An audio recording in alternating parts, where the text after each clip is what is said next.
And he already has it. Okay. So, okay. I want to start off really quick before we get started. We have 3 players here. That's not enough players. I've been looking long and hard for players, and I may have a solution.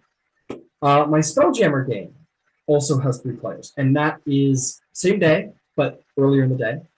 I don't know if that works for everybody, but maybe we'll find out. That one runs from 1 Eastern to 5 Eastern. I got no problems. I'm sure they wouldn't have too many problems moving that around up to an hour.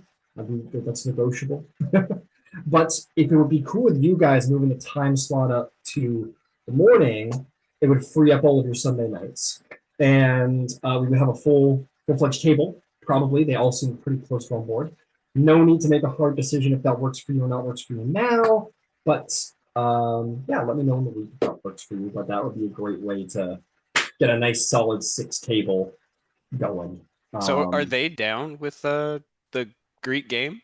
Yeah, they're Spelljammer, and they just went through like a really big Greek mythology themed arc. Actually, they're in a wild space system that is technologically advanced and praised to the Greek gods. So they just went through basically like a demo of Greek mythology, and they loved it. So Huh. they seem mostly open. They wouldn't be in for a couple of weeks at best because we want to wrap up their campaign and make it with a nice bow on top. But it's a possibility, and that possibility wouldn't be for some time. So just wanted to throw that out there. If the time swap works for you guys, we would have a full table in a couple of weeks, which would be fantastic. And it would be in the mornings. Late afternoon. Late afternoon. Like, yeah, 1 p.m. Eastern to 5 p.m. Eastern. But that could be moved slightly. Yeah, I'm sure that could be negotiated a half hour to an half-hour move. Yeah. Sounds pretty good. Cool. Well, we'll think about it. Again, no need to make a firm decision now. I want to try and get it figured out before next session because then I can start getting their campaign ready for the final arc, and then bring them in sooner rather than later. But yeah, just wanted to toss it out there because then maybe we'll have a full table, 3 and 3. So that would be fucking sweet. Okay, cool. That's all. Are you guys ready? Who plays in that campaign? I think That's a good question. I don't think. Well, you guys can decide who you know. We've got Carmen, who's in a whole bunch of games. We got Nathan. He's one of our Englishmen at the table. He's great. He's in a couple of campaigns. He's fantastic. He's actually playing a sorcerer devoted to Hecate right now. So he's probably yeah. And lastly, we've got John, who is our other Englishman.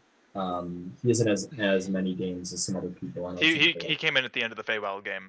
He came in at the end of the Feywild game. Yeah, he's pretty great. Oh, yeah. I like to think everybody over here and everybody over there is good. You guys all have played with different, like some of you, all together, you've all played together, and you all got shining reviews from them. I think one of them said, I could listen to those 3 read the phone book and I'd be into it. Something like that.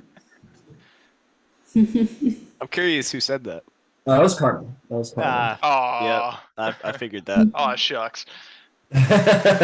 So they seem into it. I'm going to touch base with them next week and after they give me some time to think about it.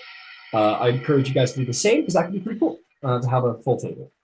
And you guys would be the, starting us off. But anyway, let's get to it. Let's play this fucking game that has taken so long to get to the ground. Thank you guys for your patience with me. But I think it's going to be worth it. I'm really excited about this game. Okay. If you're ready, let's fucking do this. I got to start this game with this track. I got that.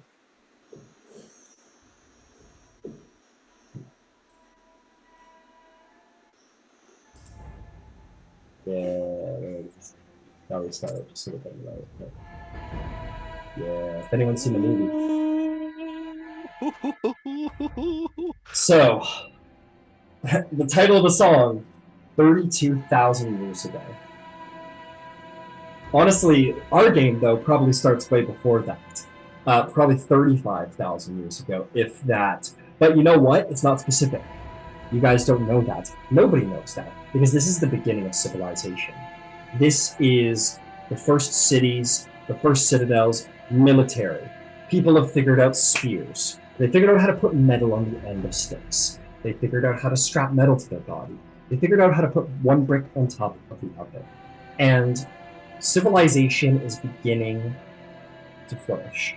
Human civilization is beginning to flourish. Some things are not made yet. Philosophy, exploration, agriculture is very new. Civilization is even newer. And all of the world is in loose or firm alliance with the Mycenaean Empire. Not Empire, the Mycenaeans. There's a city-state known as Mycenae that holds the greatest military political power in Greece right now. And if you're a city-state that isn't with them, you're probably not important enough. They are indeed, though, have had long conflicts with the Minoans, who are islanders to the south coming from Crete. And it is these two civilizations that combat one another for dominance in the civilized world. But there is another world. There is the uncivilized world. There is the frontier of the north. When you go past a certain ways, that's when the mythic things begin to happen. Centaurs, minotaurs, satyrs, beasts of legend, children of Typhon, tribes and cults, many. The world is just coming to be. The Leonian Spartans, for example, are but a sleeping bear that none dare rouse, as their prowess in combat is legendary.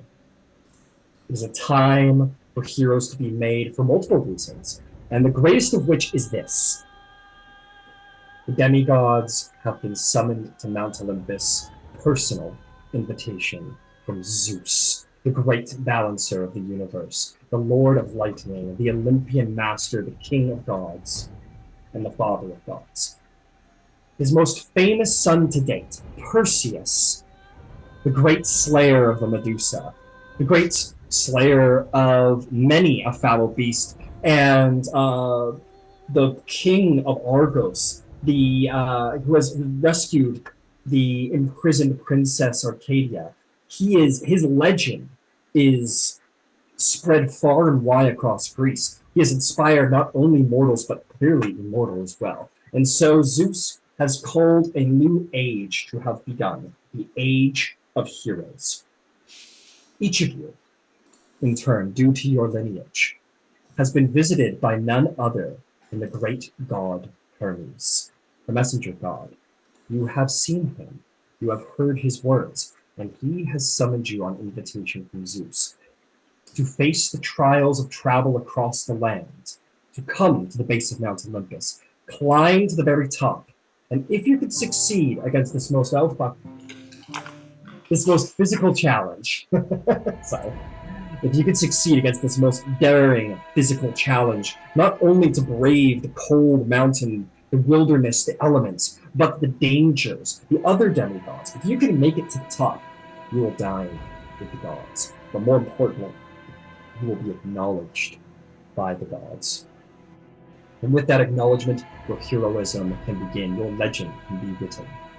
It is time to decide, are you some floundering prince who sits upon pillows and listens to music and is all of wine and merriment and has nothing to contribute to history but their own hedonism? Or are you a warrior, a hero, with glory reckoning? Like Perseus, will be known all through time for their deeds, for their glory, for their heroism by people, perhaps for thousands of years after your bones have become dust. That is for you to decide. But clearly, just like probably every other demigod in the world who is any honor amongst them, has found their way to the base of Mount Olympus. By their own means, by sea, by land, they have found their way here. And you all come to what is known as Romulos. This is the last bastion of civilization. This is a military fort more than it is a village. This is an outpost that protects the civilized Mycenian peoples from the savage lands of the north. You have come here to prepare yourself for the last leg of your journey, whether you have come from places far, far, far to the east, to the south. This is the last place. This is the complete northern edge of Thessaly. And beyond that is but a couple of villages that are just beginning to have trade with the proper southern peoples and barbarians, cults, dangers, monsters, mythic is the north. Welcome.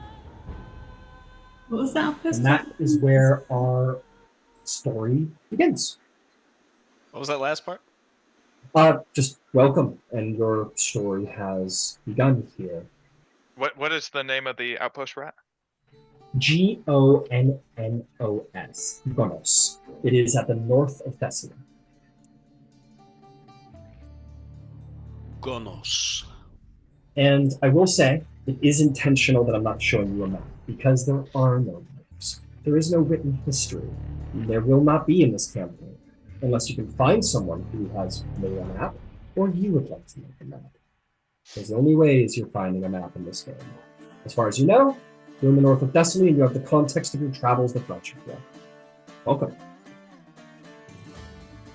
So, Kronos is small. It is more of a military outpost than anything. And the people who live here are Thessalians, or excuse me, they're of Thessaly. So, Thessians, I guess they'd be. They're Thessian. They are here to protect civilization from danger. It is a small village that has indeed a respectable temple, as you would expect from any. It has, homes, villages. It has a wall, which is super cool. That's a new invention.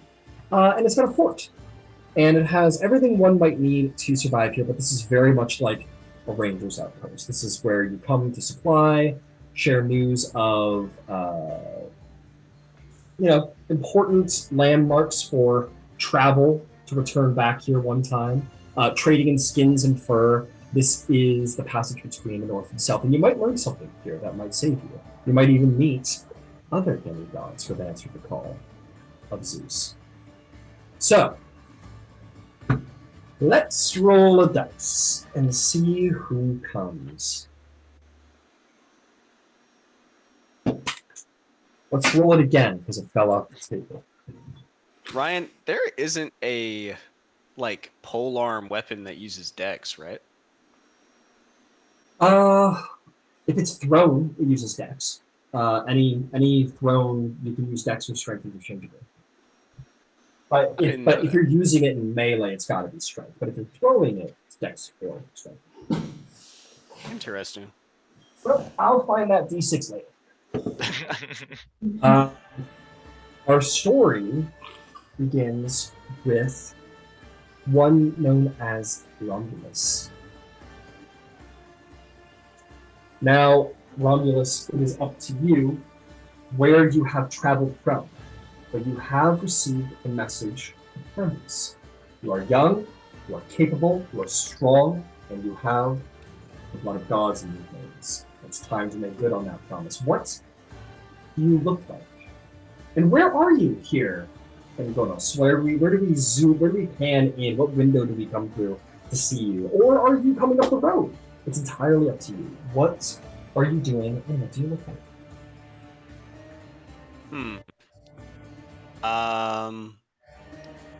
I imagine I'm not too far from my sister.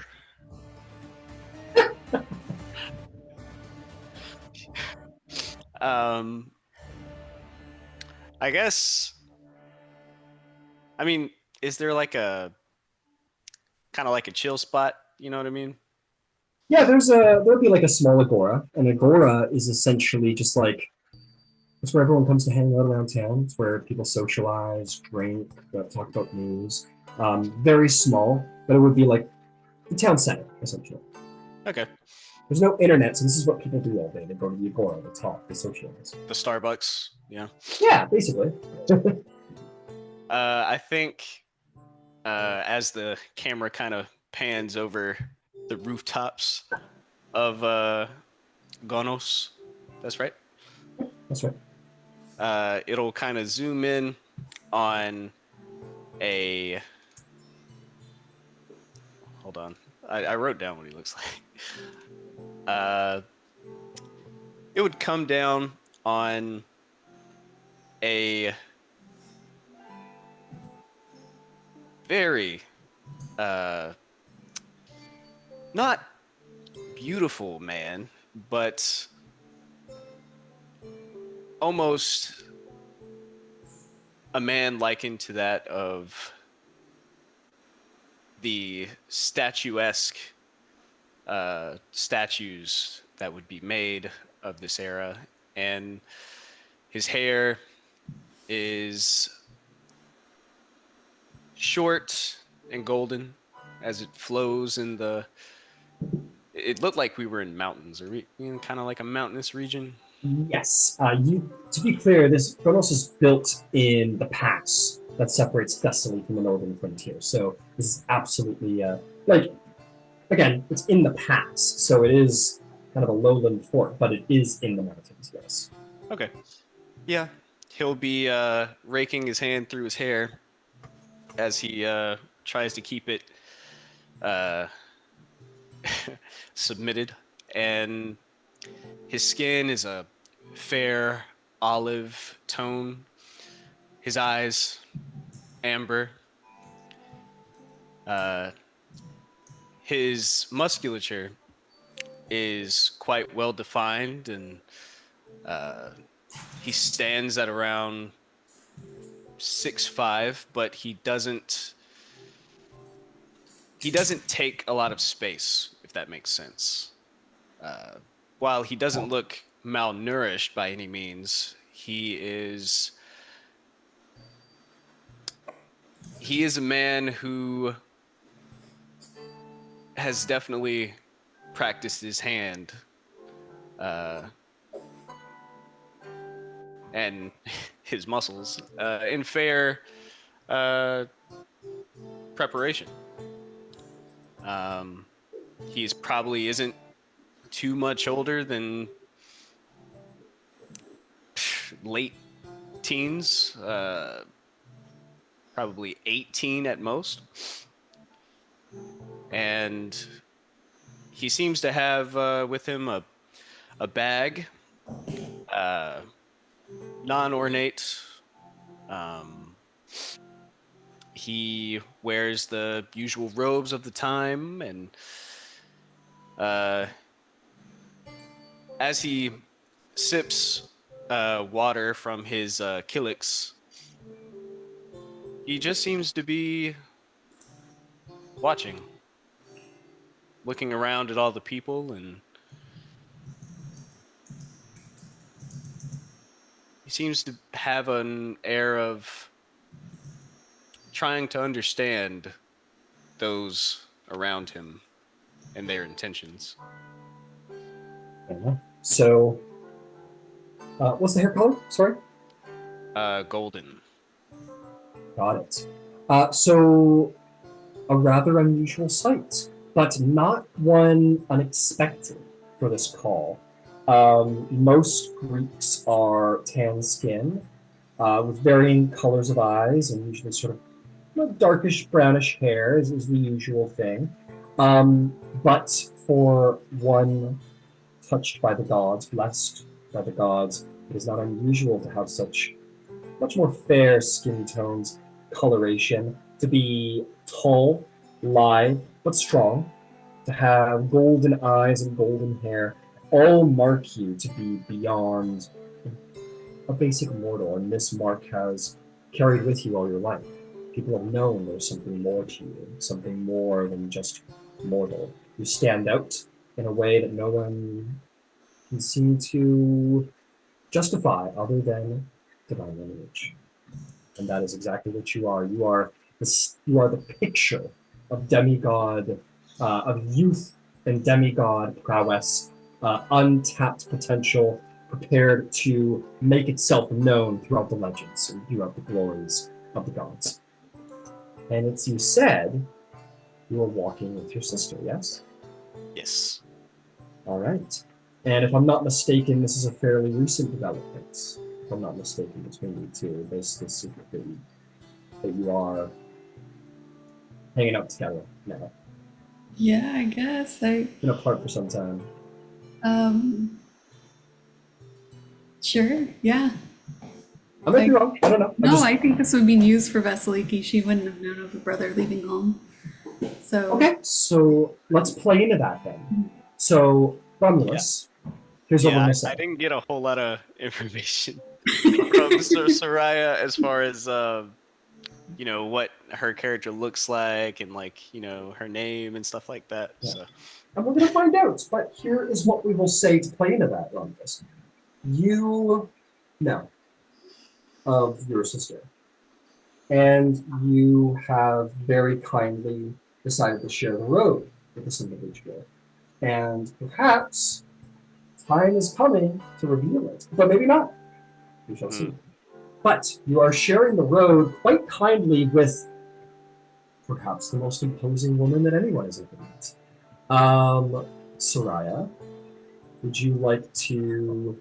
You're walking with this stranger who is clearly the picture of if these statues were painted, this would be a funny thought. So you walk with the picture of some demigod who has answered the call of Zeus as well, but you need to answer the call as well. What do you look like as you walk up the road? yeah, so Vasaliki is her name, and she is. I'll read what I wrote. Hopefully, yeah. So Vasaliki is fiercely beautiful with sun-kissed tawny skin and long brown hair tied back in intricate braids. She's tall with strong arms and toned legs. She wears studded leather armor and Teruges. Yeah, Taylor helped me with that one. She carries a long bow strapped to her back, a shield in one hand, and a carved spear with depictions of battle and hunts in the other. Her hands are calloused and her stare is hard. She isn't the approachable type. And just for what was the term you used? For the Teruges? Yeah, the skirt. Teruges. And just so we all know, yeah, Teruges are basically the long armored leather straps that priests would wear for armoring. Very, very common. Yeah, I'm dropping a picture in Facebook. Hell yeah. And if I'm not mistaken, by appearance, she does appear to be an elf, yes? Yeah, she does. Okay, excellent. This dominating, mighty, slightly unapproachable elven woman walks up the road. And if I'm not mistaken, she's missing. Yeah, she's Clearly missing by some battle or something. Missing. I believe it would be your character would probably be right-handed, so it would be right breast. No, I think the left breast, so because it's like that. That one kind of would get in the way, maybe. Because if you're right-handed, you pull back like that, and it's the breast that gets in the way of the string on the left. So it would be the left breast that's gone. I guess so. Okay, left-breasted. Yeah. Well, that's universal. That's all of them, right? That's not. Do you favor one or the other? I mean, she does now. But yes, notably missing a left breast, which is no check required.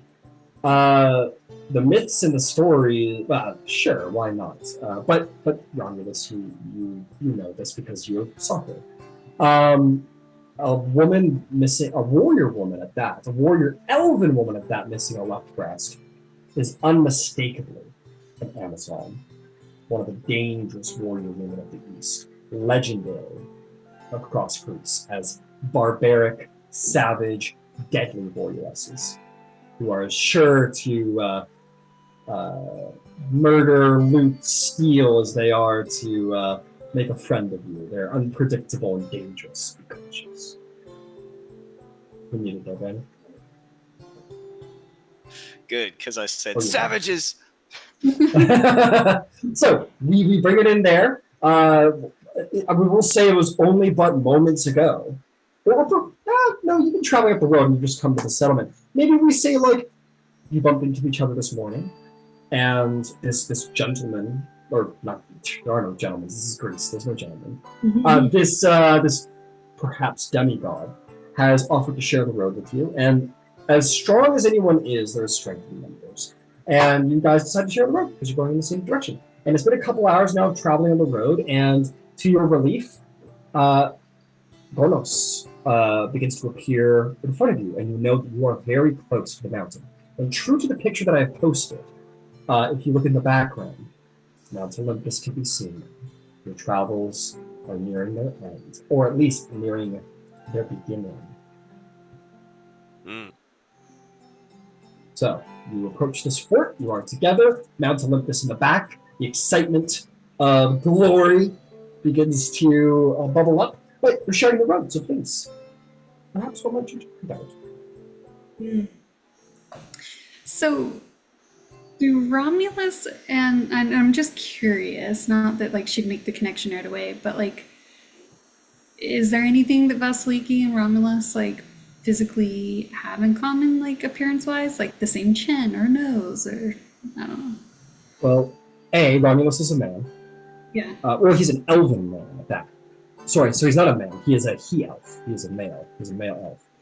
And Romulus, as a fun cultural fact, this is going to be very relevant to both of your cultures now, is that land-dwelling male elves are highly sought-for prizes by Amazonian women because they continue the elven bloodline.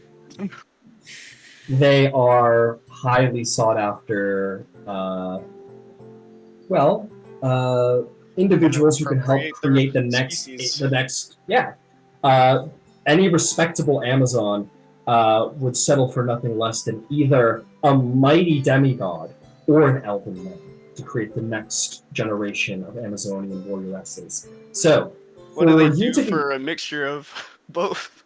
Oh, they have fun, and if they're not strong, then they are sent away. So the culture here is that you should be running for the hills, but unusually on your side there, Vasaliki, this stupid male elf has not ran for the hills from you, which means that he's either a fool or he has no idea about how sought he is by the, by the women of the Black Sea. Or he thinks he can beat you in a fight. So that's the culture where Amazonian women definitely seek out the lonesome elven man, not the lonesome, but the solitary elven man, the undefended elven man, and take them for their next generation, and then leave them to their fates. Right. So, and to answer your question, I think that if you happen to look at him, you would probably see a couple of similarities, not just in our species, but in maybe cheekbones in the same place, or maybe the nose curls to a similar angle. I'll tell just you what. some similarities. Circling back, I guess I got carried away with my lore. Because I've been working on it for a while. I will say there, yes, Vasaliki, like nothing that you're going to be like, you're like, you know what I mean? You couldn't possibly just decide based on the face, but it does remind you of your mother, vaguely. In the shape of his face, yes. Okay. Not the color by any measure. He's more fair than you, golden hair, golden eyes, but the shape of his face reminds you of your mother. Okay, cool. So what do you plan on doing in town to get ready? Are you talking to me? Yes, traveling companion, I would be talking to you. Oh, Well, my water skin is getting a bit low. It would be beneficial if we could stop for a refilling, if possible. Sure. Yeah, I want to learn more about what I'd be getting myself into. I'm headed north of here. I've never been this far north before. Oh, well, um, neither have I, but I would wager that it is, well, it will be nice until it isn't. That is for certain. And I want to be prepared for when it isn't so nice. Thinking about talking to some locals, seeing what they have to say. You know, you never did tell me what where it is you're traveling to. Ah, well, um, this may come as a shock, but I am heeding the summons of our great uh, king of the gods, Zeus himself. Well, I suppose Hermes, as he was the one to deliver the message. But yes. Well, it doesn't come as a shock. Demigods are a dime a dozen, or at least I know a handful. Oh, you do? Sure. Oh. Hmm. Well, I mean, I can only assume that you are heeding the summons as well. Yes, yes, the Clemens. I am headed there myself. Ah, glorious. Well, um, I mean, I am glad to have found you on my travels then. Yep, always more prudent to travel in numbers, I suppose. That is what they say. Well, I suppose you've been tolerable this far. If you would want to head north together, I suppose that wouldn't be such a bad idea. Excellent. Um, I would be more than happy to uh, have you by my side.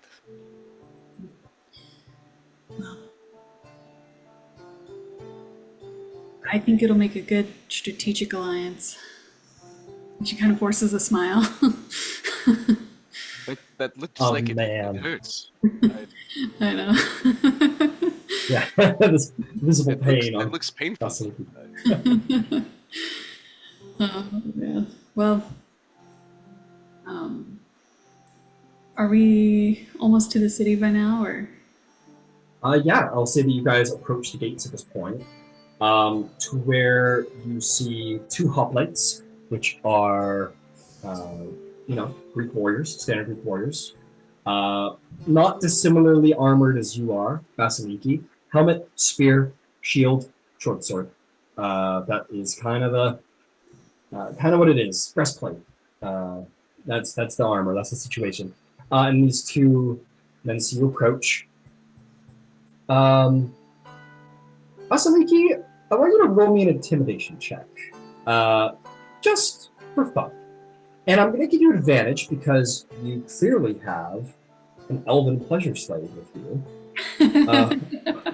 as is the way of the Amazon. That's me. Oh my god. Vasaliki! First roll of the campaign, and I got an 18. An 18. First roll of the campaign, that's a pretty damn good roll. For a 0 modifier at that, that's good fortune for us, I would say. You approach. Unsurprisingly, these cowardly men grip their spears a little more tightly, lifting the ends off of the sand. in not in warrior stance by any measure, but certainly like with the attention of someone who regards you as a dangerous person, which probably feels good. Cool. They say, well, first off, you rolled well enough, but they say, hold down his own. Well, why do you need to stop here? You should keep going to your lands to the north. Yes. I need to resupply. So long as you and he looks over at you. Romulus, are you well armed? We never spoke of that. Are you armed? Who, me? Yeah, you. Yeah. Yeah, you know it. So you're properly. You don't look like a slave. You're armed. Yeah, it's like, I guess I know I said like he was wearing like the robes of the time or whatever, but he's got like the equivalent of leather armor of this time. I don't know what the Yeah, equivalent. no. That'd be leather armor. Oh, okay. Yeah. Absolutely. So you're probably wearing like a standard tunic for underneath your armor, and probably with like leather. It's not like a suit of leather because it's hot. So you It's probably actually latex. Yeah. it's actually latex. That's right. No, you probably have like a thick boiled leather chest plate, and the same. What are they called? Vasaliki are the leather skirt. Rouges or something like that? Teruges. That Got it. sounds So good, yeah.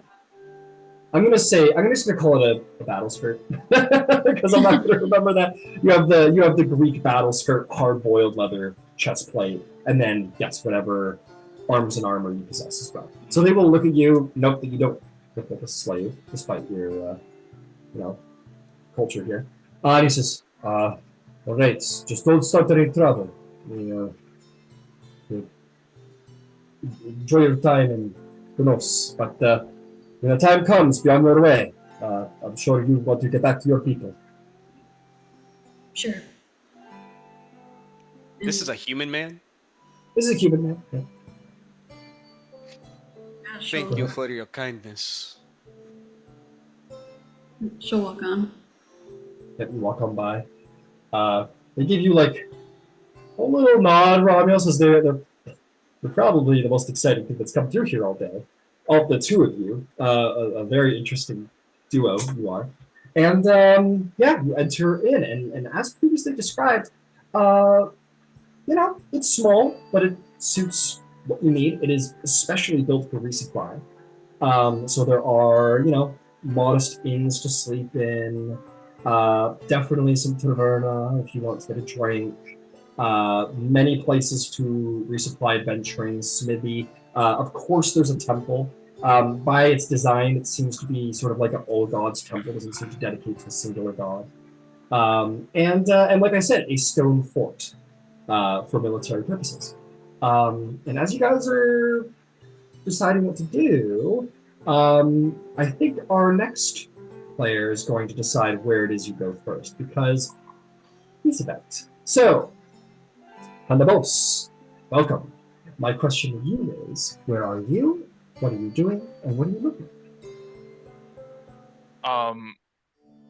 Well, clearly I'm on the road. I'm heading over to Gonos, as I was summoned to Mount Olympus by Hermes, and as a Phythian prince, I can't imagine I'll be traveling alone. That's fair. In my head, civilization's just starting. I don't know if they invented the wheel, so I like to think that I'm being carried by two by two Phythian guards, and he's leaned back on their shoulders, like they're carrying like a log or something, and he's just plucking away at a lyre. All right, fantastic. Oh, what a dreadful journey. Oh, are we quite there yet? The two guards. So here's what we'll say. Yeah, the guards have we'll say they have a good They have invented the wheel, which is fair. We'll say that you have like a small cart carriage situation full of supplies for your journey. 2 horses, and you've been basically just rode here. And the guards say, "We're almost at the Vale of Tempe, Prince Candybus. But you do remember your father said that this is where we leave you at the. I know you would wish to continue your livery, but we have strict instructions to leave you at Gonos." Yes, of course. Do what you must. I will take the journey once we get there. The other guard says, "Prince Candybus, play that one that you did yesterday. It's my favorite." Oh, you gotta ask a little better than that. Give me something a little more. Nice. He goes, Seconds in, I love this guy. he goes, "Oh, please, Prince Candybus, you're like you have, it's like Apollo looked down on you when you were born. Your skill with the lyre is second only to Hermes." Oh, yes, that's the sweet nectar. Thank you. All right, here you go. Here is your encore. He goes, "Yeah." The other guard kind of rolls his eyes. He's here because he got it. He begrudgingly loves your music. The other one is just like you two get along great. Very easy to get him to do things for you. Go ahead and roll me a performance check, and why don't you let us know what your song's about, what it sounds like, give it a little description. All right, let's do the performance check first. Fair enough. Let's see here. Performance. Oh, this character already. We're in for a good time. 13. 13. 13 is good. It's not off key. Oh, 14. My mistake. 14. 14 is great.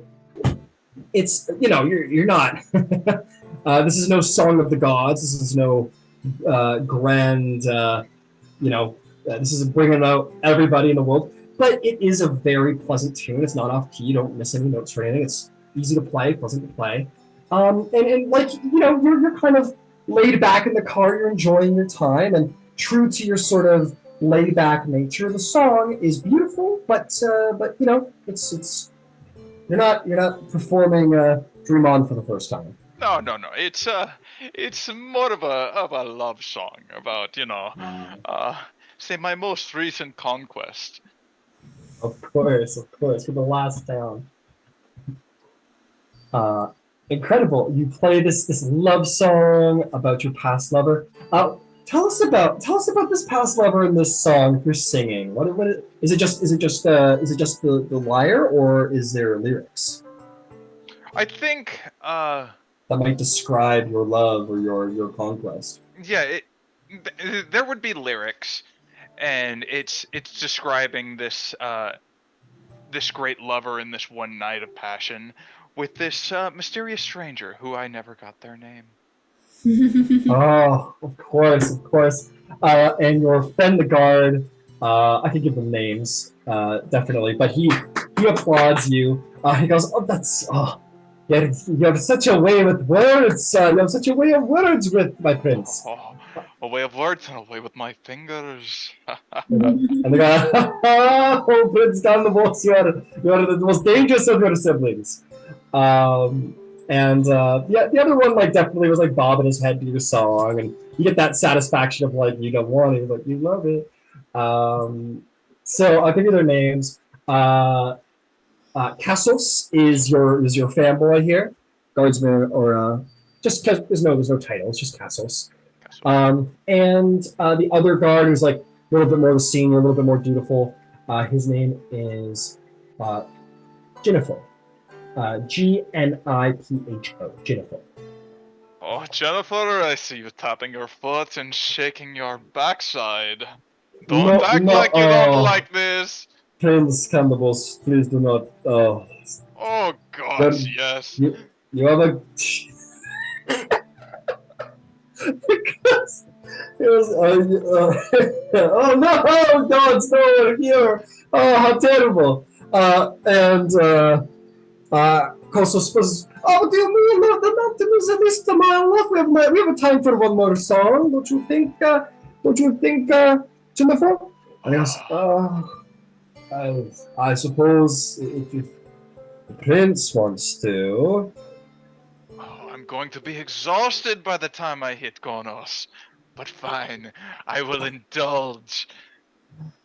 Incredible, and we'll carry over your 14, you indulge a little bit more tunes, and those guards there are all shaken up by those two crazy warriors who came through here. What was their deal? And they're kind of standing at one side of the gate now. To give a little context why. They're like, oh, like he was in wrestlers. You hear the stories.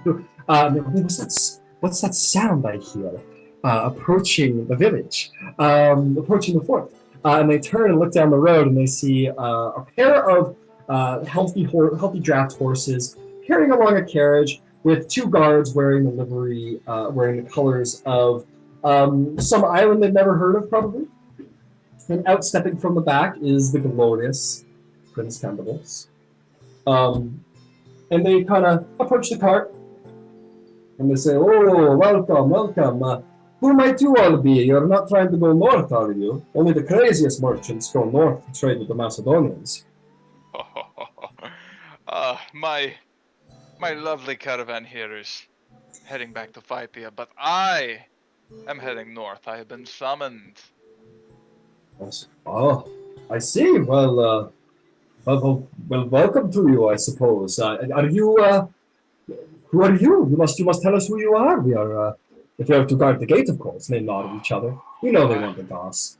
I would love to. I am Prince Candybus. It's a pleasure to meet you. I'll hold out my hand. Yeah. You'll shake your hand with a Prince Candybus. I grab it and I kiss their hand. This guy goes, "Oh my, wow." The other one nudges him and goes, "Right. Well, you are most welcome here at the Vale of Tempe, and enjoy your stay here. And congratulations on your summons, Prince Candybus." The pleasure is all mine. I'll be seeing you around. Oh, all right. Kos goes, "Goodbye, Prince Candybus. It's been a lovely journey." Oh, it's been the loveliest, with the best company. Here, let me give you a kiss. Give you a persuasion check. The DC is not that. Persuasion. Yeah, persuasion. Sure.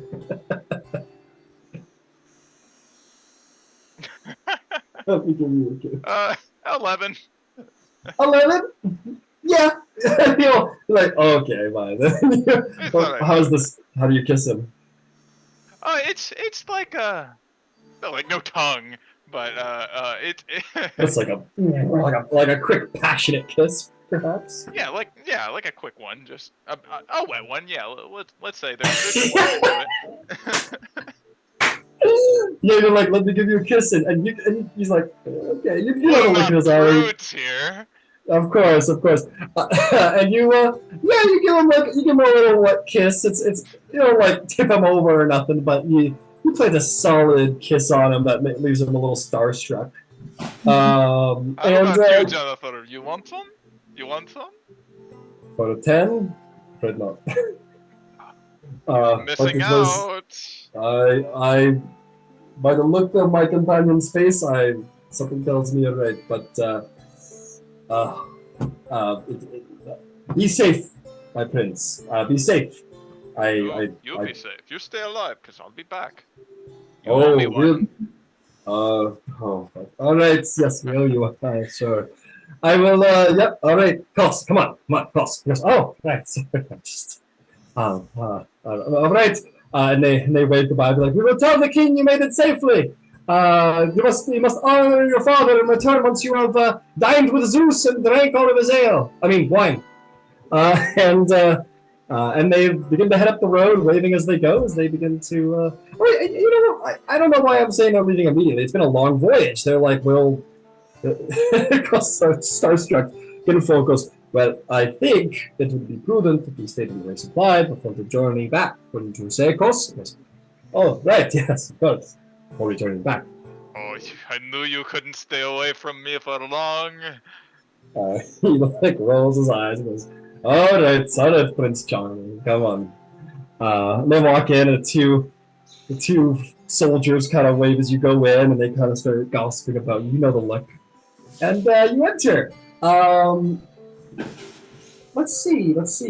We're gonna swap back really quickly, and we're gonna decide where maybe Candybus appears. So Romulus and Vasaliki. Where are you two going around town? There's facilities and places to go, things to do. What do you do?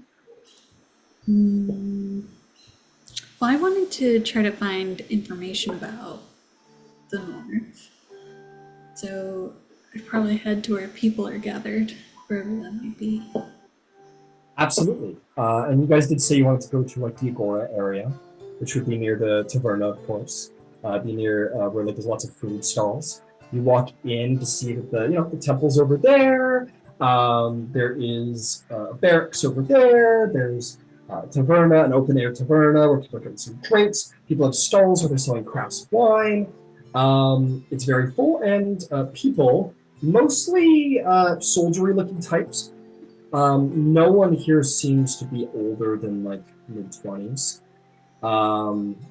And except for the women, there are some women who are a little older than that. And you expect perhaps, and they seem to carry themselves a little bit like matriarchs here, top of the social ladder. Probably their husbands are high-ranking military individuals, or high here in outpost standards. But yeah, it's a thriving little agora. It's nothing compared to the big cities, but does the job. Plenty of people to speak to, plenty of people to talk to. Merchants, priests. Who would you single out there, Vasaliki? Is anyone giving like a speech, like a, I don't know, that's a thing, right, in Agoras? Yeah, absolutely. Let's see here. We will say, yeah, you see this one priest, a little bit older. He's probably one of the unique elderly fellows, an elder of the temple and so on. And he is making a speech. And he said, you have seen them come through the Vale of Tempe lately. Know that the signs are true. The omens have been told. The demigods of the land have been summoned by their ancestors, by the great Olympians. You see the mountain there. There is only one reason why so many who bear such marks of divinity come through here is that the omens, the Pythia, they are, as always, correct. It is time that the gods meet their children, so be ready for them. Be looking always for these heroes, these future glorious peoples. They are here. They are looking for your wares. They are looking for supplies, and they maybe, just maybe, might remember you on their travels. And who knows? You might companion a great hero one day. And just basically sharing a speech about, the signs that the Greek demigods have been summoned. People are gathered around listening. Okay, sweet. Can I go to I guess the tavern and the bar and order a beverage, please? Absolutely. There are plenty of you on this one. You walk over. You sit down. Some guy like who's just sitting there with a drink. These two. Let me think here. They're mostly soldiers here. But yeah, one looks over and sees you and kind of like. Definitely not because he's scared of you, but like probably. He like gets up and come on guys, let's get out of here. He doesn't say that, but he like he takes his cup and leaves, and maybe has like a little bit of a look on his face like, oh, wouldn't sit next to this person, but that they just they don't want to fuck with you. She'll glare them down and like watch them go. Yeah, he orders a drink. Absolutely. He doesn't turn back to you. He's kind of like stupid fucking schoolyard shit, right? Like he doesn't look back at you. He's like, oh, Amazon, am I right? But like some of his buddies do see your glare, making another intimidation check. Oh no, I don't know if I can do it again. Oh my god, I got an 18. I did Dude, it again. you're more intimidating than you thought. You look over and like give him a glare over your shoulder, just off to the side. It's subtle, but he guesses the message is across. His buddies see you, and they kind of like, you see them kind of do the like lean in and kind of like say something quick in his ear of severity, and that guy kind of, you can see the tension in his neck a little bit as he's like, huh? As you can feel your stare, and the two of them, rather than relocate to another part of the taverna, they very sheepishly make their way out the side of the open entrance exit, so as not to, with their heads down a little bit, and they leave like cowards. Cool. Rob, go ahead. Sorry. I want to order that drink and ask the bartender, have you, and she'll slide like a gold over to the bartender and say, have you seen 3 other Amazonians come through here? For a gold, for a gold drachma, no check required, despite your foreign nature. He takes it, looks at it with wide, greedy eyes, and pockets that, and he says, let me think. 3 Amazons, you say? Yes. Just like you. Of course. I saw. Just to say, 3 Amazon women. They come through here, threatening as they went, and moved towards the mountain. And does he seem to be telling the truth, or is he just appeasing me for the gold? Make me an insight check. Okay. 19.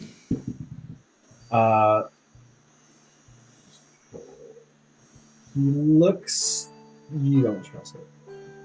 Oh. He looks a little too big in his storytelling for it to be truth. And people have done this to you before, where you've given them a fair tip and they've taken advantage of you in that way. Yeah.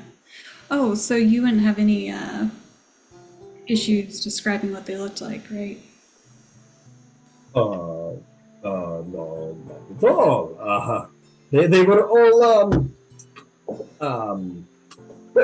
well, you see, I didn't see them myself. I heard around from town. It was my day off. Yes.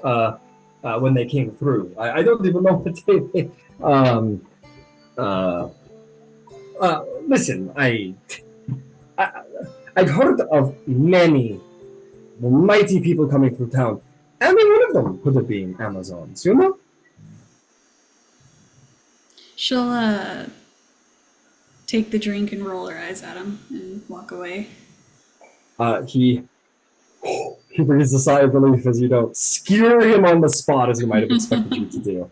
In the meantime, Romulus, what are you doing as Vasaliki begins her investigation? Watching how she works. Fair enough. He's just kind of. He's like looking around at the interactions that she's had with people, and she's just kind of, where he's just kind of like. Very cool. As you guys are, watching this little spectacle, light and angels' voices sound off as as a certain lyre-bearing prince walks to the door with 2 armed guards behind him. A rather attractive-looking fellow, not unlike yourselves. Oh, gods, I have a thirst that cannot be quenched. Oh, let's indulge, shall we? And you hear Cuss is like, yes, oh please, make room at the bar for Prince Candybus. Sorry, I'm a little slow getting used to everything. That makes some room for Prince Candybus of Phthia. And some people go, oh, Prince, and move right out of the way, and you sit there and goes, "Oh, but what's gonna?" He goes, what can I get for you, Prince of Vithia?" Oh, what is your finest wine? And I would like 3. Yes. Oh, it is, well, we don't have anything, no. We don't have anything that you're going to find in my city, admittedly, but Vasaliki does know, it does have its way with wine. You want 3? Let me see here. And he'll start going and rummaging through his various crafts. Goes, "Oh, this is a good one. This one was just brought in." And he's going to pour you three pewter cups of wine. And for the best, you ask for a silver cup. Silver a cup? I can do that. I'll hand over 3 silver and say, hey, there's a 4 silver in it for you. If you can find me the most attractive patron you have. Find one for. Oh, okay. Yes, just simply point them out. Well, what is your type? My prince, Candybus. This many types. Yes. What is your type? I mean. Oh, I love all. Oh, all right. It's got.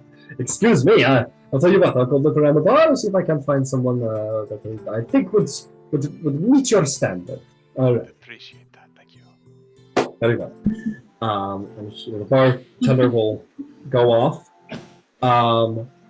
You know what he's gonna do? He's gonna go down to the other end of the bar, and he's gonna go up to you, Vasaliki. He's gonna say, "Excuse me, miss. I have to apologize for my my rudeness earlier. I admit we don't see a lot of gold out here, the excitement and everything, but allow me to make it up for you. I think I may have worked things in your favor. That prince who just walked in here, he would very much like to he'd like to meet you. I described your fighting spirit about you, and he saw you, he thought you were great beauty, and he would like to drink with you. You're both elven. I know that's I set it up for you. Does he like walk away to set this up, or? Oh, I'm sure I watch it happen. I'm like leaning on the bar. I'm like, And he goes, see, I did that for you to make amends, right? Oh no. Okay, so Vasaliki gives him just like a hard stare and tells him 2 words, simply not interested. He's shocked. I'm sorry, did you hear? He's a prince, though. One cannot ask for better. You can go away now. Oh, yes. Completely perplexed. He walks down to the end of the bar, all the way back to the end of the bar to you, Candybus, and he says, oh, my prince, tell me you have good news. Oh.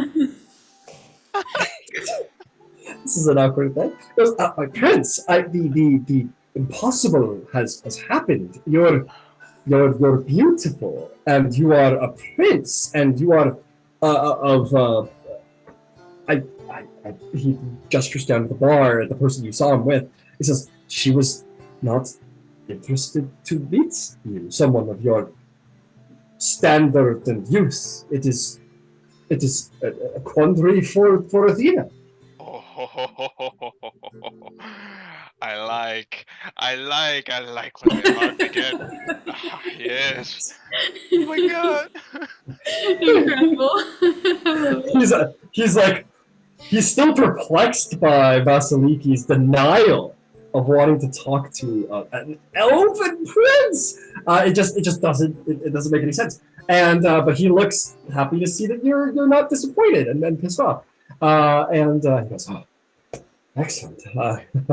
Here is your silver as agreed upon. I will take my drinks, and I will mingle. As you say, my prince, as you say. And he just like, because only thing what could have been really bad here is the prince said this was a terrible establishment, and then nobody would want to drink here. But the opposite happened. So he's like, oh, and you can take your drinks by all means. All right, and then I'm gonna. This is the greatest party coming together I've ever experienced. Hell yeah. I'm gonna make my way over to this large elven woman at the end of the bar. A warrior elven woman. Tell you what, roll me a history check to see if you've heard of such exotic elven women before. Oh, okay. History? Am I good at history? Let's see here. Oh yeah, I got a +3. That's pretty good, right? Yeah. I'm not rolling great. A 5. A 5. You think you remember somebody telling you something, some story from your youth about, elven warrior women, that you can't remember right now. You're a little too focused on other matters. Oh, what an impeccable elven specimen you are. Can I perhaps get your name? You can sit in my seat, actually. I was walking over speaking here. of such, another promising elven specimen. Oh, no. I would not like to intrude at all. I will go over here. No. No, please Come here. stay, Romulus. Please stay. Yes, stay. Okay, I will stay. Oh, yes. This is nice, yes? Tell me, what brings you to this city? I kind of look over at Vasaliki. She's gonna give like a little shake of her head. No. But you're too wound up. Here, have a drink. A drink, yes. She'll sniff it first. Yo, we instinctively, I looked at it, you sniffed it, definitely siblings. I gotta say, Candybus, an attractive elven woman and an attractive elven man traveling together. This is it's like Aphrodite herself sent you this golden opportunity. It is truly meant to be. See, the gods intended for us to meet here. Well, we are traveling. We happen to be going to the same place. Nothing more really. What brings you to this place? You wouldn't believe it if I told you, but I'll tell you anyway. Ah, See, it happened one night, several moons ago. I was visited by the messenger god, Hermes. He came into my bedroom and told me the story that Zeus was looking for demigods. And I told you they were a dime a dozen. I suppose so. It stings. That stings. That hurts my heart. Well, you'll be surprised to find that he's one of those demigods too, and so am I. So it doesn't make you very special. It was meant to be, yes! Then you are also going to Mount Olympus, yes? Yep, I suppose. Oh, this is the best news! This is fantastic! Yes, just curious. Mind my curiosity.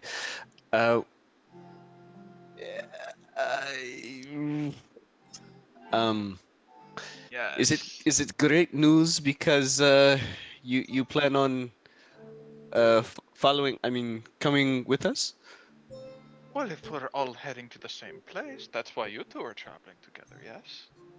Yeah, but I get the sense he's a little quieter than you. Oh. I mean, if you must, I mean, I can be gagged. Well, what are you good for? What do you do? What makes you useful other than your I um, I play beautiful music. I Oh, have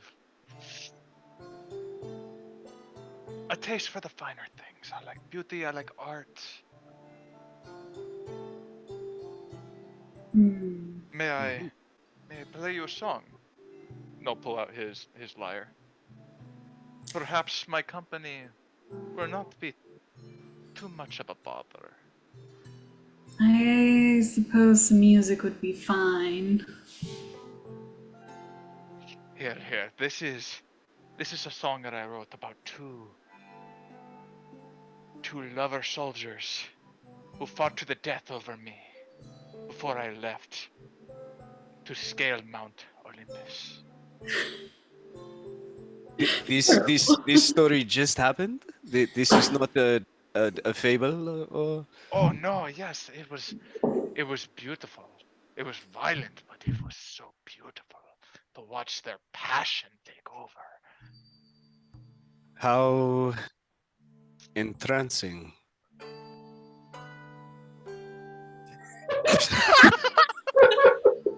Incredible.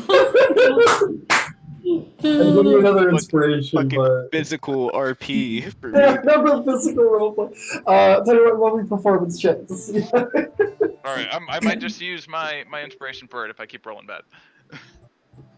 He's the son of Leonis, is what he All right, is. that's a little bit better. 19. Nice. 19. Oh, you two. I know he's a bit much. He's got a lot of personality, but there is no denying he plays like even the sort of like over the top melodrama vulgarity of the story. Like, oh yeah, I believe that, right? Regardless, like it just gives like cadence and credence and all these things to his story because the music is beautiful. It is truly breathtaking. I don't think Romulus, you certainly have not heard anything this beautiful. And Vasaliki, maybe once or twice in your life, maybe, probably not. This is gorgeous music. This is a talented individual, and it melts your heart a little bit. You can't. There's no denying When he starts playing, Romulus is gonna like it. he like looks over like to Vasiliki, like really? Like, Yeah. And she'll like raise her eyebrows and be like, damn, yeah, fuck. credit is due where credit is due. What did you say your name was? Candybus. Candybus. Pleasure to meet you. Pleasure. Uh, yeah. Oh, um, wow. My name is Romulos.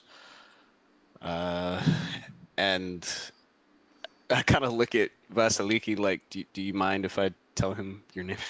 She'll incline her head, like, sure, go ahead. And this is Vasaliki. I see. Yes. It's a pleasure to meet you both. Well, if you're going to be joining us on the travel, you should know that we leave promptly in the morning, and any provisions you need to make them speedily. She says this very forcefully. I'm not very good at this character. We'll get there. You're great. You're great. No, I mean you're being like to the point when you talk. I think that's a good first step. Yeah, I'm trying. We're trying anyway. Yeah. Yeah, she like is a little bossy. Is telling you what to do, where to be. Of course, I came well prepared, and I brought the caravan that should have all the supplies I need. And as far as leaving early, I usually like to sleep in, but I think I can make an exception. perhaps I'll be up all night. Why Well, are you looking at me when you say that? No It's reason. almost like you're staring into my soul, into the essence of what I am as a man. Oh, no, no worries. Do not sweat it. I will be ready at dawn. Dawn it is. Glad to have you, Candybus. The pleasure is all mine. A whole lot of talk about pleasure. Is it getting hot in this tavern, or is it just me? 3 more rounds, barkeep. Oh, put him Oh, around, put him around. So he'll bring over your usual, which is a silver each. And this is good wine, you two. Hey, listen. This is a different time, man. Like entertainment, good wine. It's not readily available around here. These pleasures don't come. They don't come around that often. Mhm. Okay. So, Romulus, I didn't get to ask you. I'm curious. What are you good at? What do you do? How do you intend to impress the gods? well, I suppose I am not the best at anything, really. Oh, nonsense. I'm sure you're fantastic at something. Thank you for the vote of confidence, Candybus. Um, I suppose I will just do my best, and hopefully that is enough. You're too modest. I uh,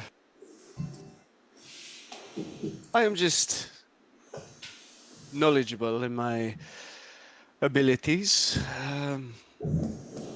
I know my limitations and how far I can go. But you are descended from divinity, yes? Yes, yes. I mean,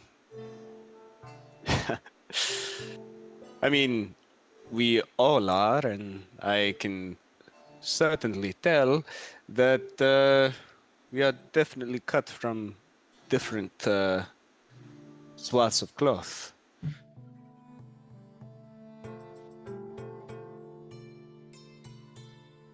Perhaps. See, I can tell you mine. I am knowledgeable in my lineage. See, I am the son of King Deucalion. He is the Who son is of that? no. What did No, you? no. Who is that? You paused like there was. Oh, you have not heard. Uh, you could roll to Okay. see if you know this person, history or religion, actually. History or Um, religion. I'll do. Let's do history. can I roll as well? Of course. A 13. 13. 8. 8. You have not heard of this person. No. No, you haven't heard of this person, Vasaliki. But you have, Romulus.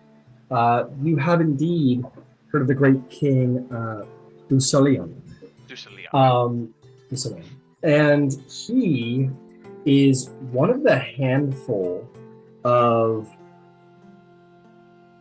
survivors of an ancient religious flood that Zeus sent upon the land to scatter the land clean of evil. And only a couple of few, with the aid of the gods, made it through the flood. And he is perhaps the most famous, so famous so that they named the flood after him. Hmm. So he's pretty big shit. But in all fairness, Magnus, you thought he was a myth. Like you thought this was just like one of the many tales they tell. You did, and it's hard to believe. It's like someone telling you they're the son of King Arthur, a little Huh. bit, or the son of Noah in the Ark. No, the son of Noah from He's, Wait, he's pretty convincing. you you are talking about the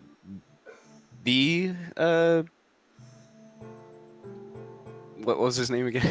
That Dusaleon Tuseleon. Okay, is you are talking about the Tuseleon. the very same survivor of the Great Flood. See, Insight. Go for it. Go for it. Roll me well, persuasion or deception, Candybus, depending on if it's true or not. And roll Okay. it privately and let me know which one you roll. I will. Let's see how convincing I am. Yeah. Okay.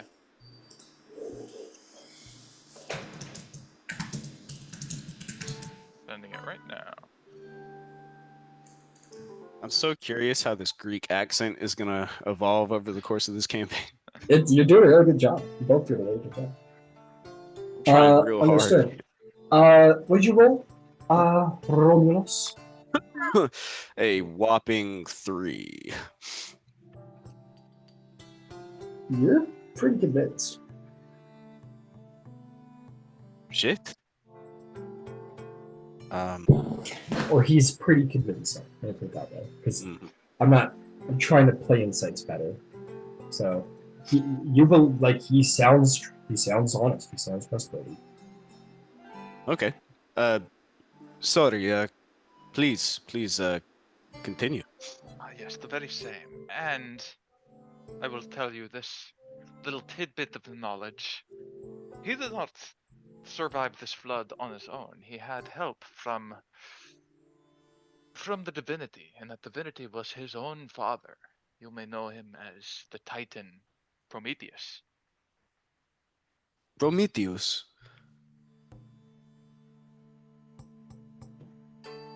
Hmm. So, does that make you of Titanic descent?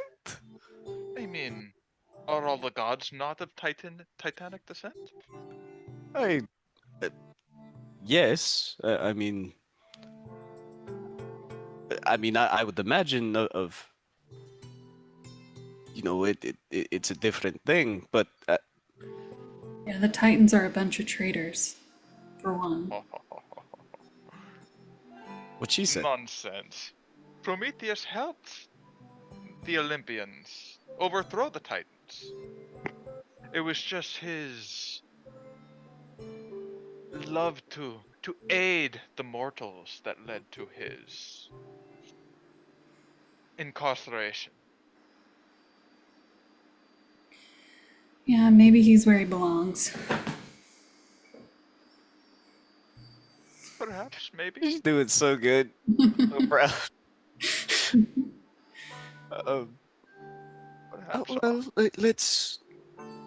let us not be too harsh in our judgments. Well, Zeus's judgment is not absolute, is it? Or is absolute? Is it not? Sorry, that didn't come out right. Zeus is up there like, I am okay, confused. you're only get away with it this time. Well, yes. Zeus's judgment is it is absolute. So Of course. I would never try to contradict a judgment of our great all-seeing leader.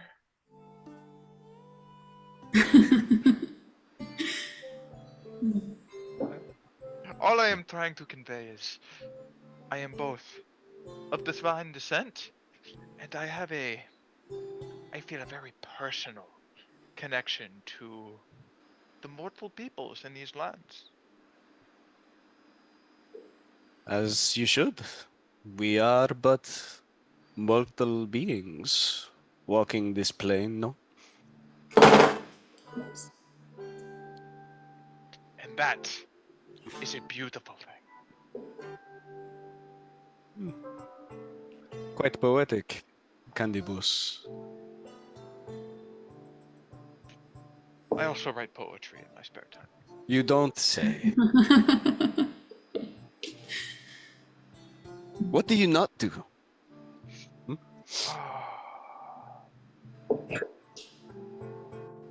Bet you can't hold his own with a spear. Hmm. So barbaric. No, I try to keep my hands clean Here it comes. in that sense. Well, as clean as they can be. Aye.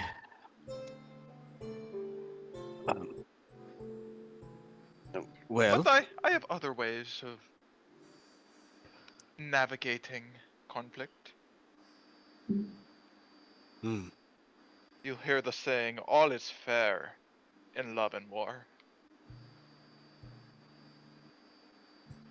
Yeah. Yeah, we'll see. When it comes down to it, it's just the shield and spear is what matters, and that's what gets the job done. So, I'll believe it when I see it, I suppose. And something tells me you'll be seeing it sooner rather than later. You know, the road can be a dangerous place. I was actually hoping to learn a little bit more about where we would be headed and what we might face. So I suppose I'll try to talk to some people around here.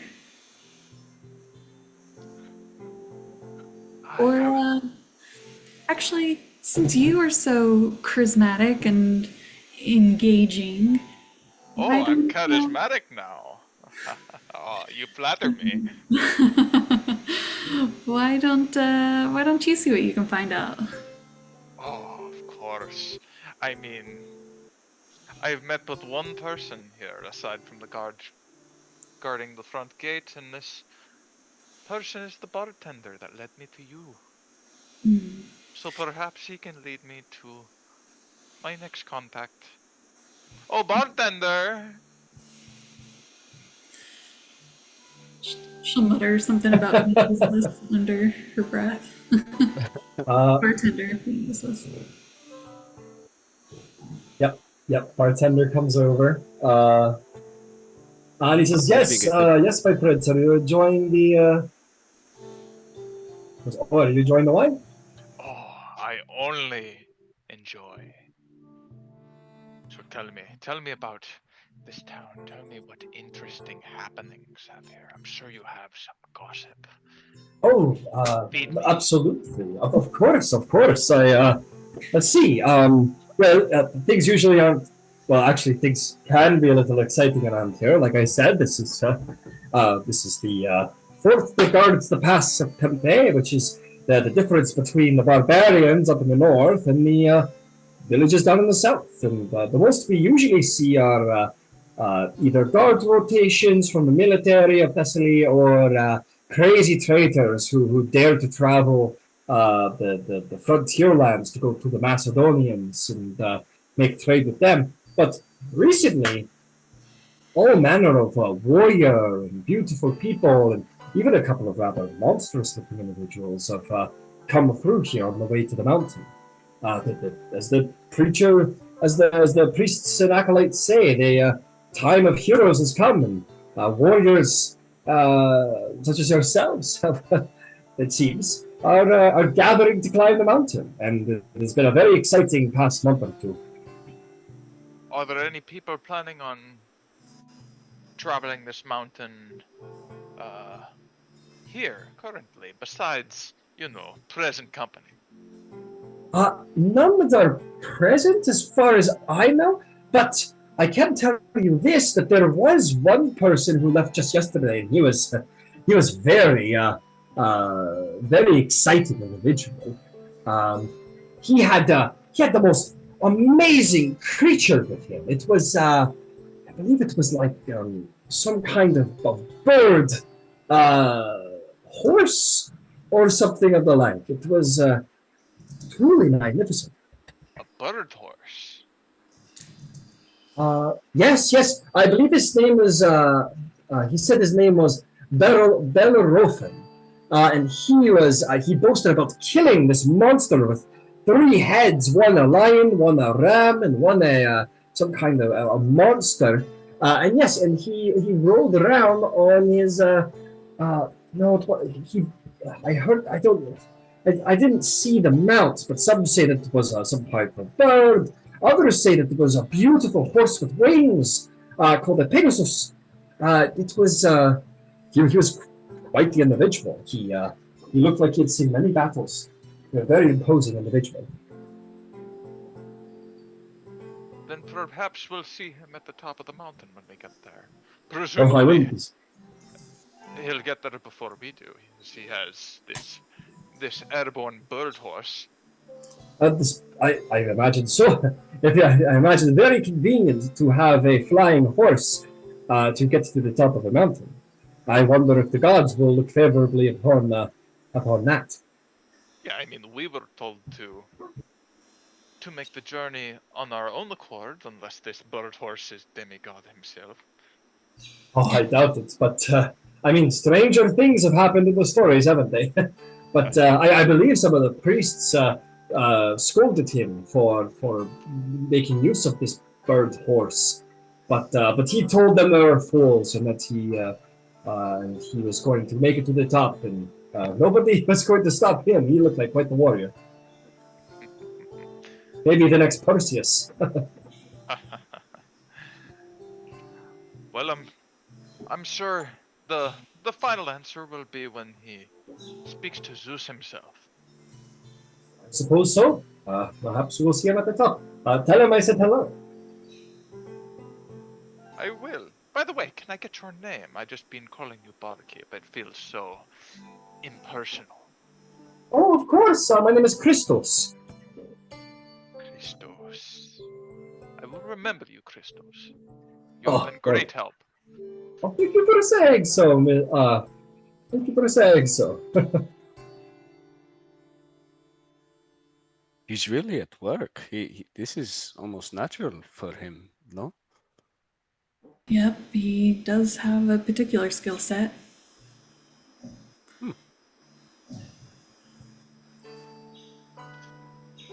I've never much had a way with people, that's for sure. I don't have the patience for them. Me either. That's probably why we get along so well. There does seem to be a mutual understanding. Yeah, well, since he's not buying me drinks anymore, I'm gonna turn in. Well, what's that? Are you thirsty? The night is young. Well, if you're offering, I am always offering. Oh, man. Sure, fill me up. Oh, yes, oh God. More drinks. Right. Oh. You fell into that one. You fell into that one.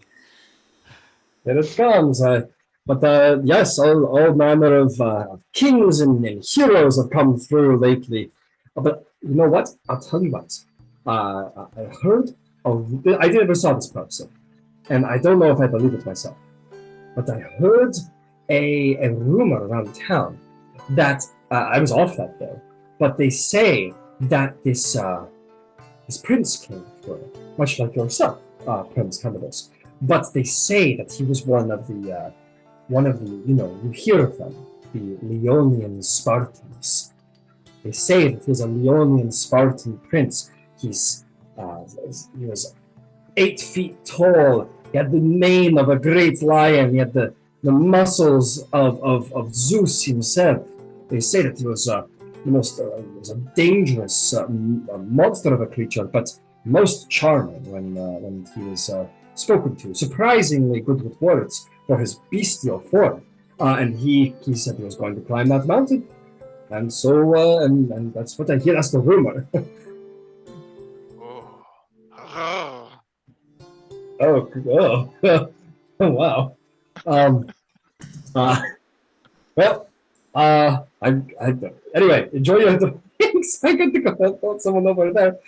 Oh, And don't be a stranger.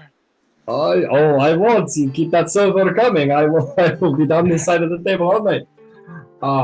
And he will run off. And he's like, as I'm sure you do, Candybus, watch him go. He's not like, he's not a bad looking individual. Like he's he's wearing like a barkeep's outfit, nothing too long to tangle up his legs. So it's a tunic that goes to probably about above his knees. He's like, he's reasonably like athletic. He walks up and down this bar all day, and whatever else he does. And short, sort of wild brown hair, and again, he's probably mid-20s. Definitely older than you, but he's he's fairly good looking. Doesn't look to be like a warrior, or has been a warrior in a long time anyway. But it's good. He's good looking. It's fine. He might do nicely, yes. And we can also say that you guys, have some more drinks, have a good time, find some respite to sleep before your big travel tomorrow at dawn. Is there anything else you'd like to do here in this little fort before heading to bed?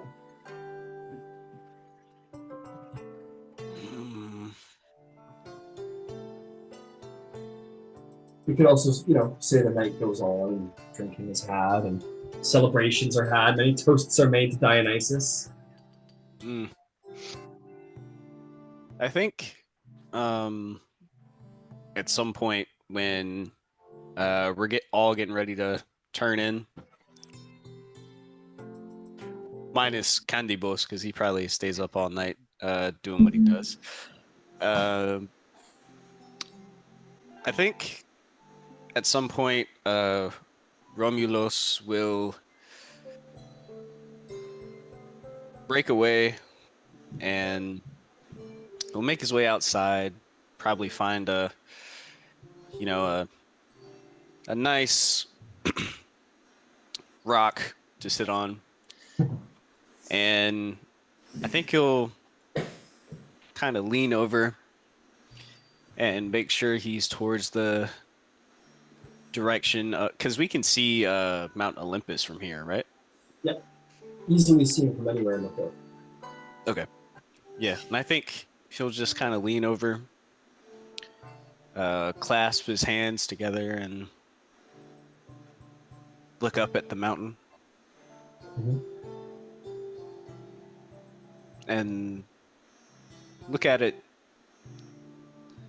thoughtfully.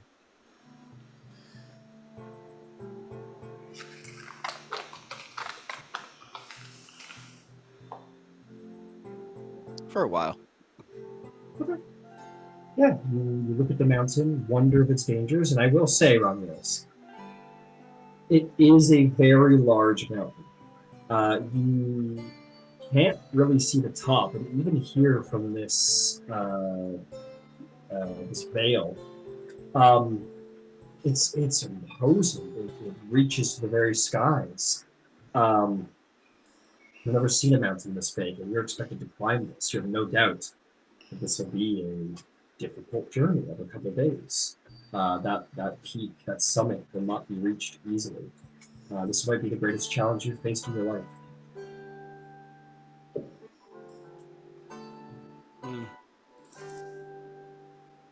Most probably is the greatest challenge you've faced in your life.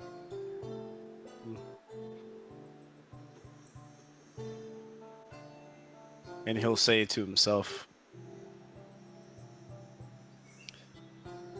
I will see you soon.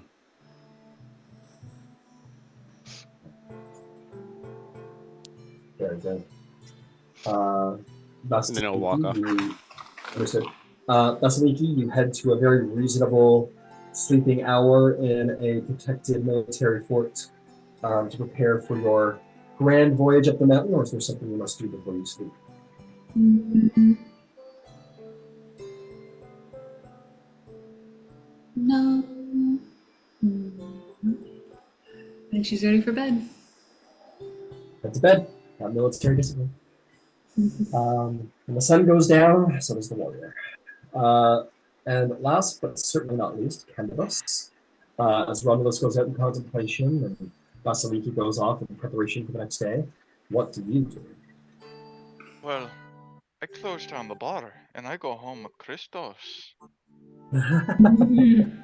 All right, yeah, Christos. Sure, yeah. At a certain point, he buys you a drink or two, Oh, for I sure. buy him drink. There's no rules you can't indulge if somebody else buys, is there? I suppose there is not. Oh. But roll me persuasion check. DC's a little lower. He probably thinks he definitely thinks you're pretty great already. Oh, of course I am. I am the best. But you haven't seen that yet. Yeah, as you will find out, no doubt.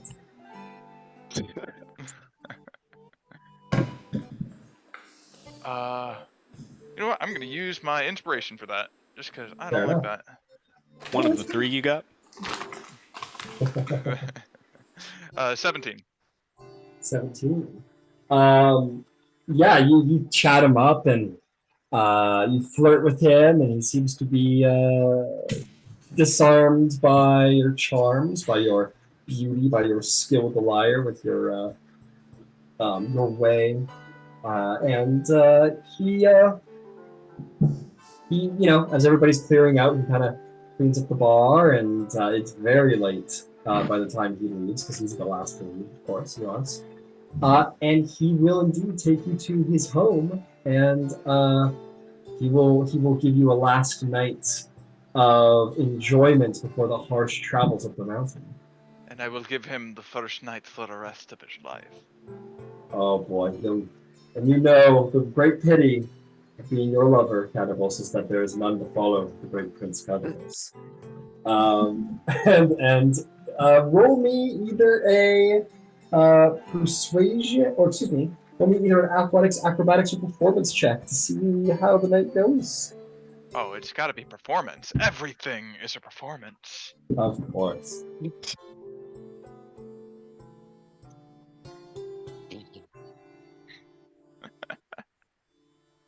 I should have saved my inspiration. Did the inspiration stack, or is it just one? No, one and it's just done? the All right, one. all right. Then an 8.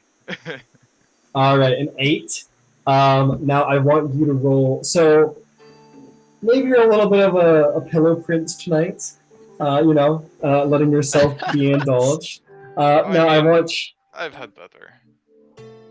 Well, let's find out. I want you to roll a con save to set your enjoyment DC, essentially. Oh God.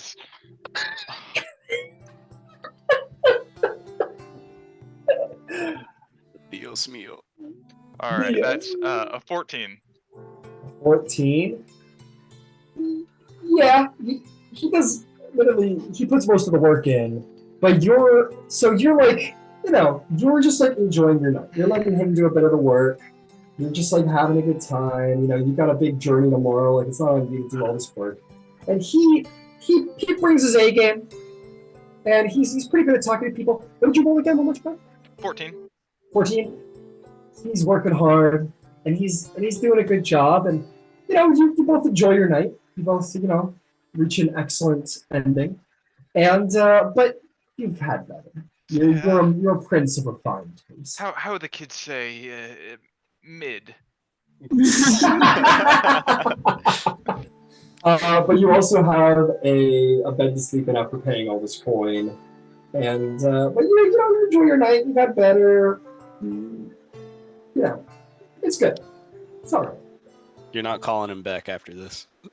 There's maybe not going to be a callback. You maybe can get cut. I am going to have many missed calls, but I am not returning them.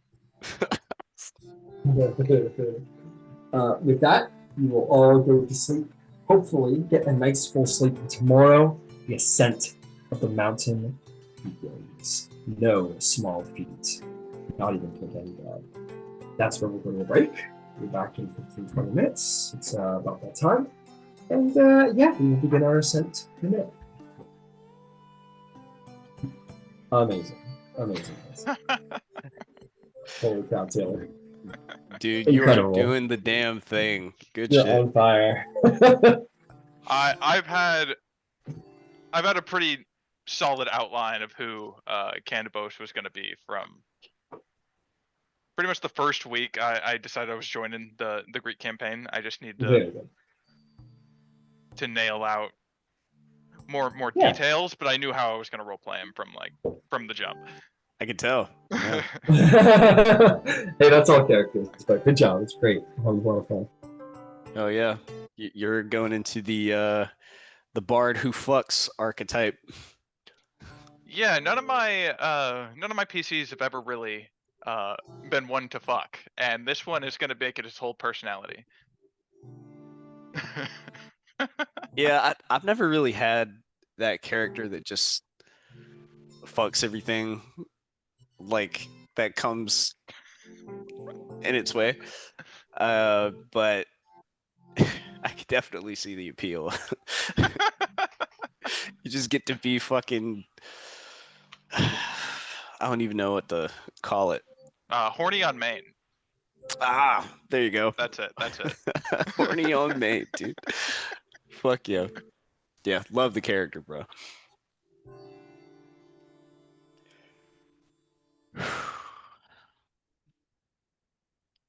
It was a different name, but it sounded too generic. And then I came across Candybus, and it's like, oh yeah, like Candybus. Oh, that's him. That's Okay, the guy. so you were going for like Candybus? Is that what I'm getting? When I first, because I'm like looking up Greek mythology and the different lineages, and I'm on Wikipedia. Mm-hmm. I knew I wanted to be a descendant of Prometheus, so I kind of just went down his lineage, and his most notable son was Deucalion, and then Deucalion had a bunch of kids that weren't super notable, and Candybus was one of them. And I saw it in the Wikipedia article. It's like, Candybus? Who the fuck is Candybus? Such a strange name. I'm pretty sure Candybus is how it's pronounced. Probably. But dude, yeah, that because if you look at that name in like a list of names of like Greek mythology, you're like, what the fuck? That's got to be a typo.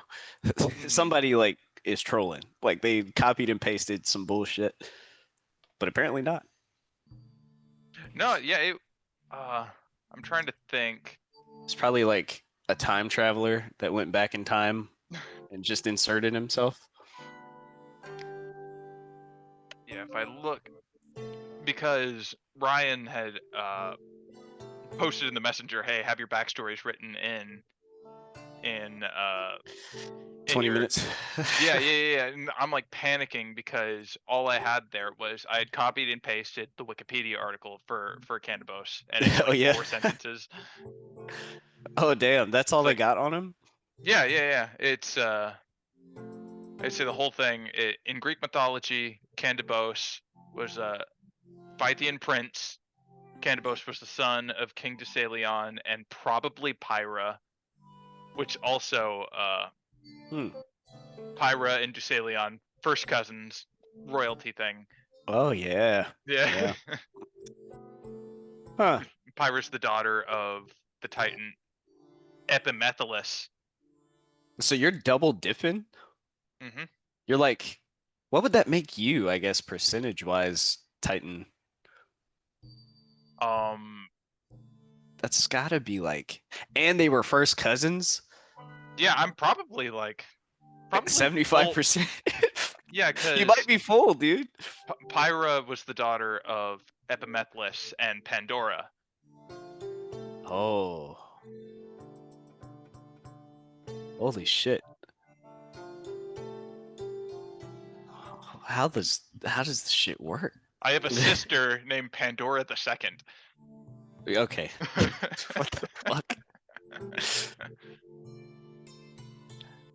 But I feel like, at least in, things I've watched or things I've read, obviously not focusing on Children of Titans, but I feel like they don't get a lot of notable lore, Not really. Like Like they don't really do much. it's just names.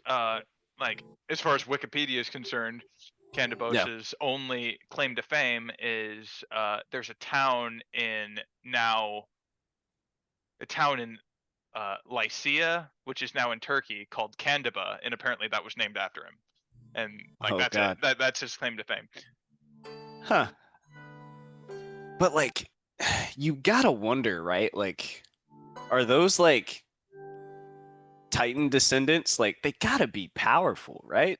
You'd think so. I mean, like the Titans and the Olympians are the same. Like they're Yeah. all the same blood. Yeah, it's like because It's just fuck. it's like So it was Uranus and and not Gaia. Uranus. Was it Is that right? Uranus? I believe so. Yeah, Uranus and I Gaia. might be thinking of. Oh yeah. I'm right. I was thinking Jupiter for a second, but that's Roman. Mm-hmm. Roman version of Zeus. But um yeah, so Uranus and Gaia, And they they came were the together. parents of Prometheus and pretty much all the other like major Yeah, Olympians. Kronos and all them. Or yeah, all the major Titans, and then Mhm. Kronos. And then Kronos, I forget who his wife was. Wasn't it Rhea? Here, let me I want to say Rhea. let me go back in this fucked up family tree. It's I want to say Rhea is one of them. I don't know what Rhea was. All right, here we go. All right, so Prometheus was the son of Lapetus and Clymene, and then Lapetus was the son of Uranus and Gaia. So Uranus and Gaia had Kronos and Rhea, and Kronos and Rhea, their kids were Okay, so Hestia, a whole lot of incest. Hera, Hades, and Zeus. Yeah. Got it. Okay, so And Rhea, Poseidon and Demeter. yeah, the main 12 basically. So Rhea and Kronos, right? Yeah. Rhea and Kronos. Who were sisters, or sister and brother. Yeah. So, it started off good, Uranus and Gaia, because that's like a primordial spirit. I think actually that Uranus was, I think he was still a Titan, if I'm not mistaken, or something. Or he might have been another primordial being. Yeah, I think they're considered primordial deities, yeah. Okay, so because Uranus is like the god of the sky or whatever. Yeah. Like that was his thing. And then Gaia, obviously Earth Was and god fucking of the earth, and they came together, so and it was Pontius was the pre-Olympian god of the sea. interesting. Huh. Or Pontus, or yeah, I think it's Pontus. Pontificus. No, I don't know. But okay, so they came together. That's basically Earth and sky. Then Kronos, amongst others, and then Kronos was the one that ultimately overthrew them, and right. Then it became like a never-ending cycle of, oh yeah, I overthrew my father, so now Zeus is gonna try to overthrow me or one of my kids, so I'll eat them all.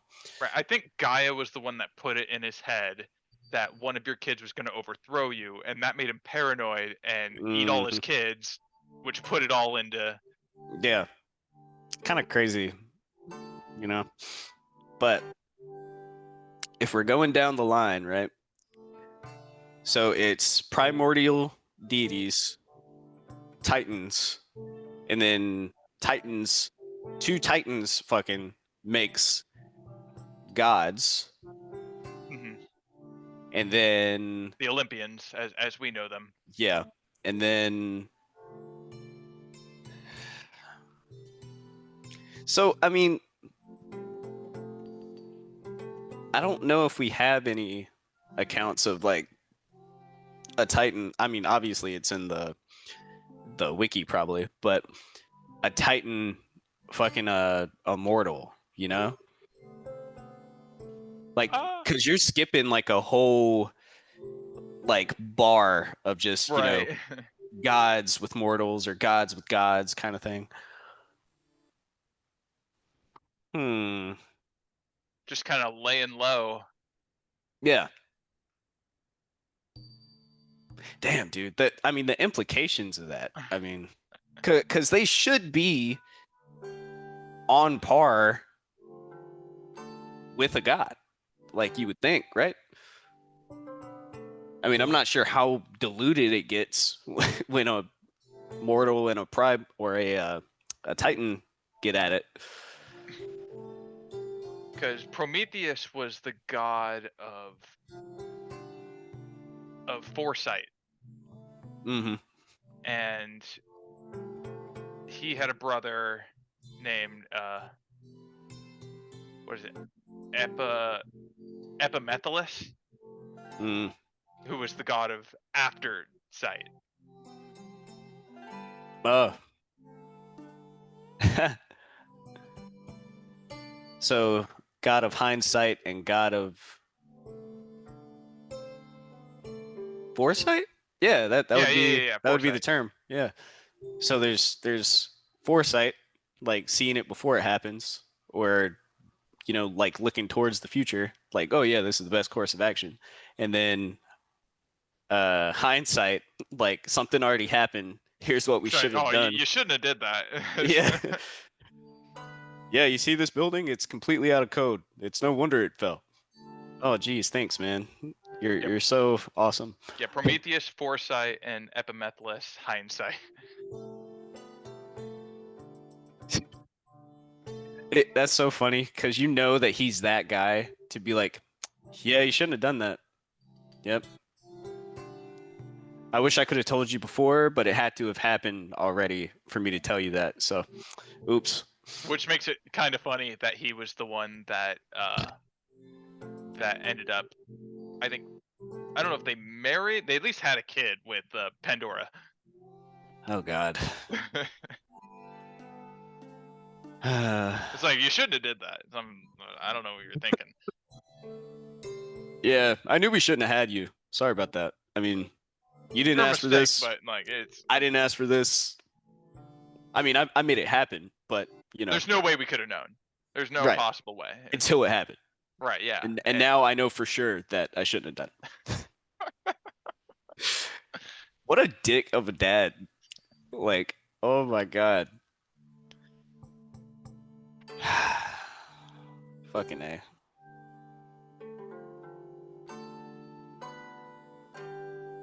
Reading Wikipedia for Epimethalus. Both the sons of the Titan Lapithus, while Prometheus' foresight was ingenious and clever, Epimethalus' hindsight is inept and foolish. Really? Yeah. Oh my lord. So sometimes you're a god and you just suck. That's like your deal. You're just not very good. Yeah, I mean, it's got to be like what portfolio like they give you, or like what the universe gives you, maybe. Mhm. But damn, dude, what a fucking shit hand, like. And Oh maybe yeah, I'm a maybe Titan. that's why I'm balanced out as a demigod, a demi-titan, because I'm coming from both the god of foresight and the god Demi-titan. of hindsight. Yeah, the god of hindsight and the god of foresight. So is your? I mean, it's okay if you don't want to say, and it can come out in game. But is it? So your father, you said, was the son of Prometheus. Yes. Okay, so your granddad is Prometheus. Yes. I feel like I said that in the bar. Yeah, you did. Uh, But so you've also my got granddad foresight. is Epimethalus, just on my mother's side. Wouldn't he be like your grand uncle? Both. Because my Oh, parents are first cousins. oh yeah, that's right. Oh man. So you've got hindsight and foresight to come together for present sight. Yes. So you just I can see what's happening right now. wow, that's what a fucking superpower, dude. But you're right though. It probably balances out to like, oh yeah, I can perceive what's happening right here, right now, perfectly. Yeah. In my immediate vicinity. I'm the god of present sight. Yeah. The god of just sight. Like Yeah, I can see. That's my power. technically though, if we want to get scientifical with it, what you see isn't actually what's happening right now. I'm the god of true sight. If that's how fucking true sight works. No, there's no telling. Because you know, like, what you see is literally like light that is bounced off from whatever you're looking at, and it is bounced back into your retinas, and it bounces off the back of your eye, and it just fucking until it hits certain optic nerves, and then that's when, however long it takes for that signal to reach your brain, that's when you see what is in front of you. Of course, this is all light speed, so Yeah, it doesn't. the Greeks didn't know that. No, they didn't. They didn't. But it's interesting to think like we have never ever seen the world exactly as it is. Oh yeah, we could be seeing it all wrong. Dude, yeah. I mean, uh, it was crazy because as like a 14, 15-year-old, I was in middle school or something.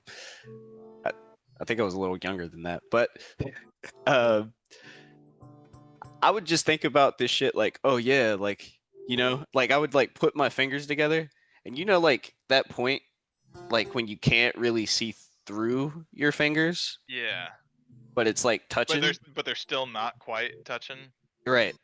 Like that moment, like I would just think about that, like, you know, I'm not like not actually touching my fingers, but I can't see through them. You know what I mean? And then a few years later, I was watching History Channel or Science Channel or something like that, and they were talking about you have actually never touched anything. I'm like, hold on.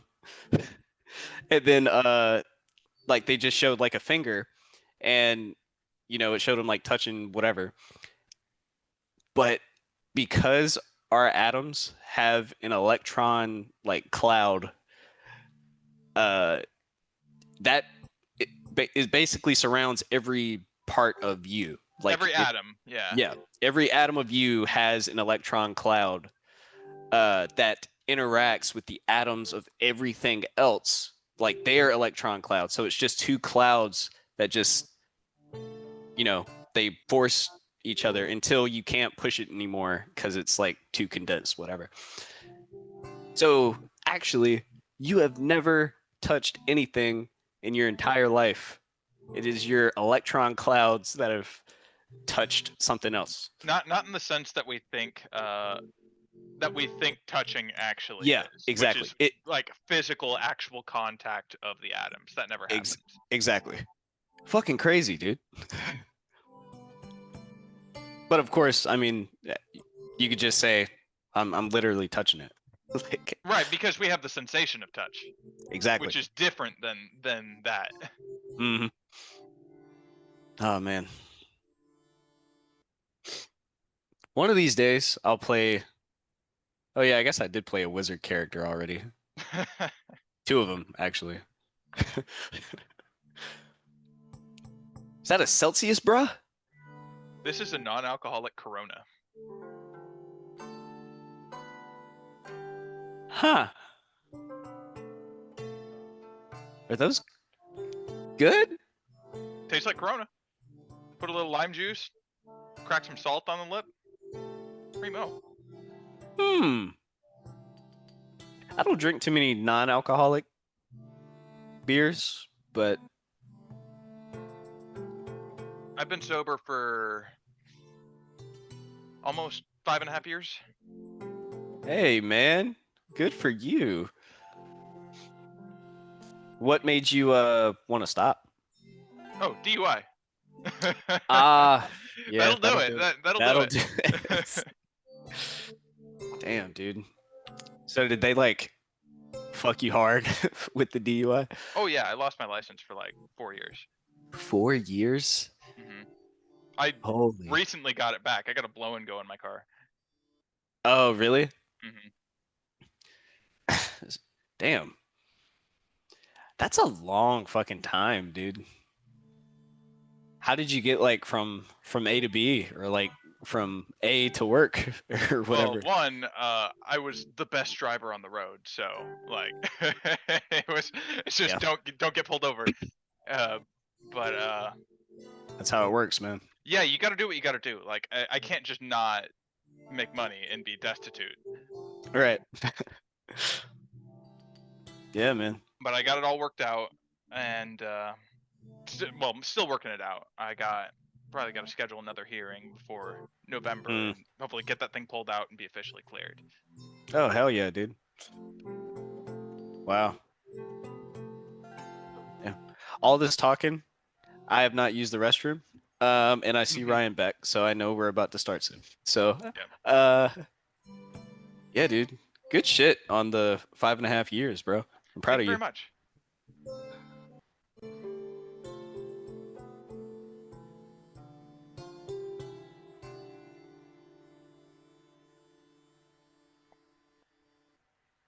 Also be back real Okay. quick. I got Yeah, everyone's What? going to the bathroom now. Go for it. Go for it. You're good. I'll do it too. Sure.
All right, you ready? Okay. Let's get this journey. Let's get this done. Let's fucking do Okay. this. Boop, boop. So, this is going to be a lone journey. You all wake up the next morning. Candybus, do you get up on time? Yeah, I'm tired, but I do sneak out of Christos's house without awaking him. Okay. I climb out the window. Climb up the window. It's a small place, you know. It's not like, I mean, it's ancient Greece, right? Like it's probably like a pod and some places to keep food. And that's Have we probably figured out about it. doors yet as a society? Yes. Yes, you Yeah, figured out okay. We've met at the doors and shutters. Yeah, you figured those out. But yeah, you crawl out the window. And I imagine you get up and dust yourself off. And you see, as it is the ass crack of dawn, where there is just Apollo's light has only just cusped the horizon. You look over to perhaps see Romulus and Vasaliki awake as you're quickly putting on what's left of your attire and your things, Candybus. putting on my pants. Yep, putting on your pants, buckling up your sandals, and you don't know where Cos and Guinefol are, but you're pretty sure they've left, or they will leave, or they're not. They're probably not up yet. They don't even get really. They just gotta journey home. But anyway, you all come together. Oh, what a night! I take you all slept desirably.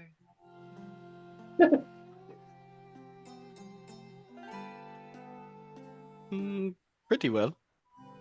Oh, only pretty well. Could have been better. Of course. Could always be better. I've had better. Oh.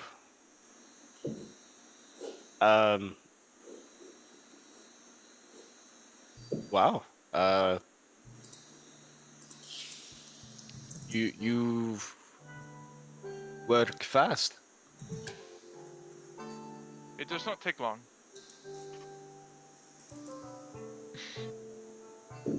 Uh-huh. It's like how people say a job. Like you punch in, you punch out. It's on your way. Yes.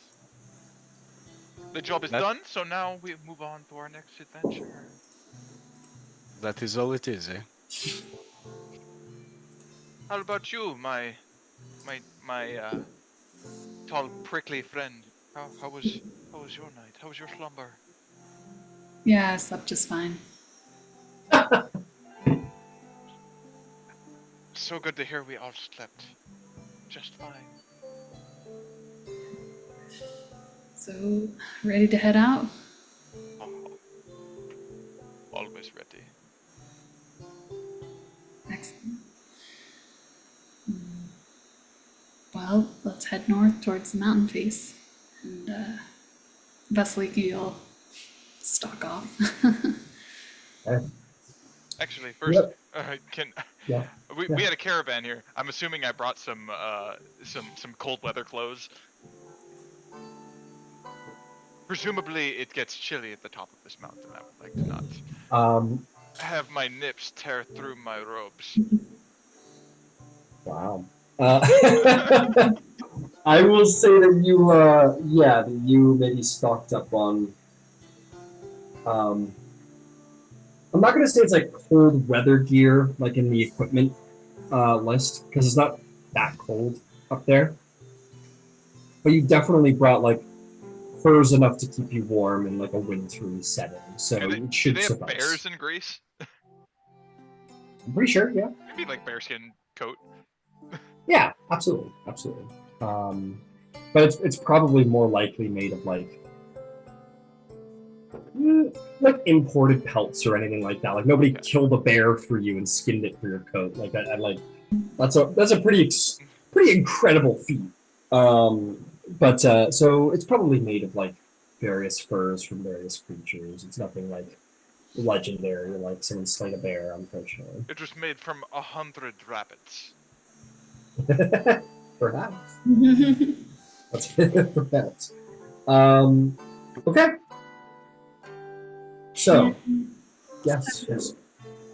From my background, I have access or proficiency with cartographer's tools, and I want to make a map. What would you like to map? Our path to the mountain. Okay. You might want to do that when you're done the hike, though. What? What? You might want to do that when you're done the hike. Okay, so After it's I'm already just been telling you traversed. now. I don't know, like, if I need to be like doing anything while. No. We'll say once you've completed your day's journey, you can sit down and kind of like begin to create like a map of the path you took. Okay, cool. Cool. Yeah, because you've never been here, right? So you'd be like, you don't have any information to map off of yet. There you go. Cool. Fantastic. You're taking note. Which is a good point. If anyone would like to look at this big old mountain, and if you're curious to try and determine how, like, realistically, how long it might take to get to the summit, anyone can make me a nature check. This is about intelligence. This is about potential facts, not about actual practical skill. Okay. 11? 10. Damn, 17. Damn. I've got a -1 to that. Me too. Romulus and Candybus, you guys are like, maybe you've heard from other people, like the prediction, and they say, you guys are looking at you two look at each other and you're like, oh yeah, like 6 days. It's gonna take like a week. It's like, we have no idea where the trails are. There's no established trails. Like, it's a huge mountain. It's probably gonna take like a week or more to do this. And Vasaliki goes, no, 3 days. I can do it completely. Like, oh. And that is to say that it would take 3 to 6 days without major complication. But if you've got a really skilled survivalist, you can probably do it in 3. Is anyone here a skilled survivalist?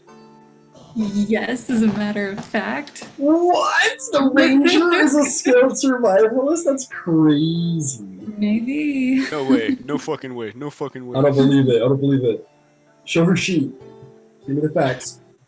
Okay. Love a screen, lady share that your screen. takes charge. Oh. Share your screen. No. Okay. So, you walk through the Vale.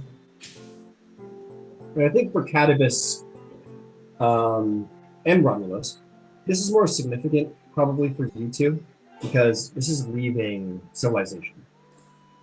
Right, this is leaving, like, it's still not perfect out there. There's still bears and shit, but there's like at least towns and cities in between it all. Like, you're never, more than a week away from civilization. But as you go out to here, there's nothing. No one's coming to save you. No one's coming to rescue you. This is the barbaric, mythic, wild, untamed frontier. There's nothing. No out beds there. to roll around in. No beds to roll around. Whatever will I do? But Vasaliki, you are one of these crazy tales the civilized people tell. You are one of the barbaric dangers of the frontier. This is more towards what your home is than all that back there. And you leave. It does not take long. I will say after maybe like a couple of initial hours of walking. Yes. Can I like turn on my passive perception? You want to like be keeping a sharp eye out? Yeah. Okay, sure.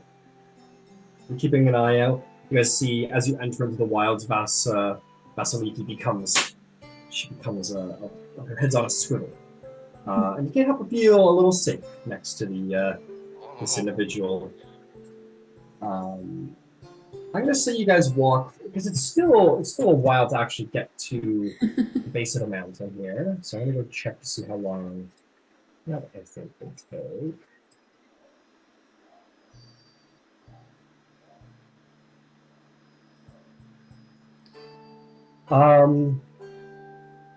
Okay, let's see here. So it's gonna take about half a day. It's gonna take about half a day to get to the base of the mountain, to begin your ascent. You're gonna travel for half a day. Give me a survival check, whoever wishes to lead the pack. Vasaliki will confidently step forward in front of these two men and All right. lead the charge. All right. Be noted, though, if you are the one leading and finding the path and pathfinding, that's what you got to be focused on, right? So I can't make a map? You can make a map. You just can't be having active passive perception, right? If your focus is on the ground in front of you, you can't be looking at the hills and mountains around you. Oh, okay. But you know what? I will make an exception because this is pretty easy terrain. This isn't like crazy middle of the jungle shit. I will allow both to be active if you roll. Oh, well, I got a natural 1, so Oh. I don't, for 6, but I'm still like super confidently leading them through the woods. Even if I get lost, I'm going to pretend like I know where I'm going. Okay. And like there's no doubt in like my confidence and my skill set. Fair enough. So basically, you guys leave Gonos, and you're in the middle of the Vale, and Vasaliki just turns left in the middle of the pass and goes, "We begin climbing now," and points to the side of the barrier pass meant to cut off armies, and is like, "Let's start climbing." And confidently starts moving towards the natural, like it's a veil, it's a pass. It starts moving towards the wall to start going up a pretty immediate, pretty intense climb. What do you guys do? Yeah. You follow the confident Amazon? Are you quite sure? That looks. I'm positive. This is the right direction, and if we're to make any good impression on the gods, we've got to stand out amongst the rest. So this is our best bet. I fully agree, but why are we going down the mountain and not up the mountain? Well, it's up the pass, right? Or- Yeah, she's going up the pass. It's just like going up the mountain before the mountain a little bit. I got you. I thought we were getting like sidetracked, and I don't know. You are the survival expert. I will follow. I'm trying not to damage my money makers.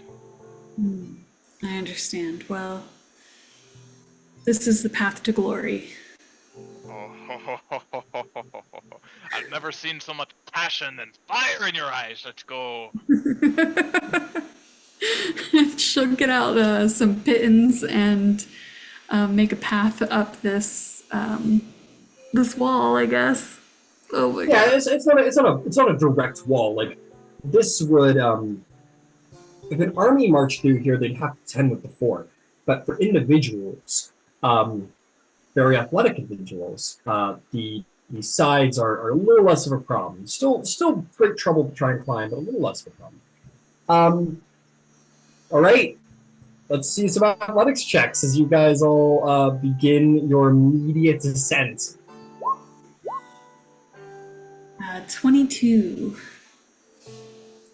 You guys, I don't think you guys think it's like a lack of like survival skill. Perhaps it's even like just that she's so athletic that she doesn't need to like make convenient like cuts around. It's just She like doesn't fuck this see mountain. it as inconvenient. Yeah, it's just like you guys are like, this looks inconvenient, but she begins climbing, just starts like jogging up the side of like the steep, and you guys are like, oh, she's just really hardcore is the deal. Candybus, I see where she gets the quads. That's very Yeah, good that's for the probably quads. exactly it. Running up cliffs, yeah. If we did that, we would probably have calves the size of cows. Oh, you take the lead and I'll watch. How'd you do, Romulus? 21, actually. Oh, okay. Oh, So see? Yeah. Vasaliki starts going. Like to be clear, it's a pretty it's a decent. It's nothing that you need climbing gear for, but like if you don't have enough momentum and good footing, like your foot's gonna slide, you could fall. But like you two just start like making it up there like fucking boot camp. I can see And your Candid- quads growing. and Candybus That better be the only thing that is growing, Candybus. just waiting for something. You'll have to find out later. I got an 11. Yeah, you guys are like make it to the top, whether it's like athletic, whether it's just like competition or whatever. But you guys like you get to like a decent it's tall, like it's a decent vertical for a while. So you're not doing this in one shot. But you guys like get to a decent height, and you guys kind of stop and kind of look around at the view, and you guys like once you finally hit that moment of like okay, let's take a minute before we keep going. You guys kind of like look at each other like hey. I try not to make it too obvious, but I definitely give a little smirk and a side eye to Vasaliki. Yeah. She'll cross her arms in front of her chest and say, "Not bad, Romulus. Not bad." Oh, was that the hard part? And then you start to hear a sound, you two, as you guys are sitting there kind of like catching your breath and looking out at the view. You hear like rock falling and like scrambling sounds, and you look down and see Candybus on all fours, like trying to like reach for the next root and rock, and then pulls himself up. Like he doesn't fall, and he doesn't like fall back a couple paces, but he's taking it a lot slower and easier than you two are. Oh gods, this mountain is going to be the death of me. The question is, do we help him or do we let him overcome the mountain on his own? Well, if he can't keep up, he gets left behind. These types of trials are meant to cull the weak, and it builds character anyway. Oh, he has plenty of character. I can assure you hear of that. you. I will say at this point, Candybus, you do catch up to them as they're like, you know, but when you catch up to them, they're not breathing. There's no heavy. You guys weren't like heavy breathing. You guys were like moderate, like okay, like you know. But as you catch up, Candybus, you kind of like look up from your rock, and they're both standing there, just like completely like even breathed and like looking down at you, like statues, like Olympian statues. So we set up camp here and rest for the night. Oh boy, yeah, you might be in for it, but no, we're gonna continue onward. Okay. And this is going to go this way for the majority of the day, where you guys are, where you two just like you know, you're going at Candybus's speed. For you two, it's like for him to make like 30 feet, and then you guys quickly do 30. Like he's basically in rough terrain. You guys are not. That's the best way to put it. Like you guys are. He's going half speed because he's kind of carefully crawling up the sides so as not to fall. Whereas you guys just like can do a hard sprint up there and like maybe hit like 60 feet every 6 seconds. We would go faster if you simply carried me. It's not untrue. I do not know if we would, well...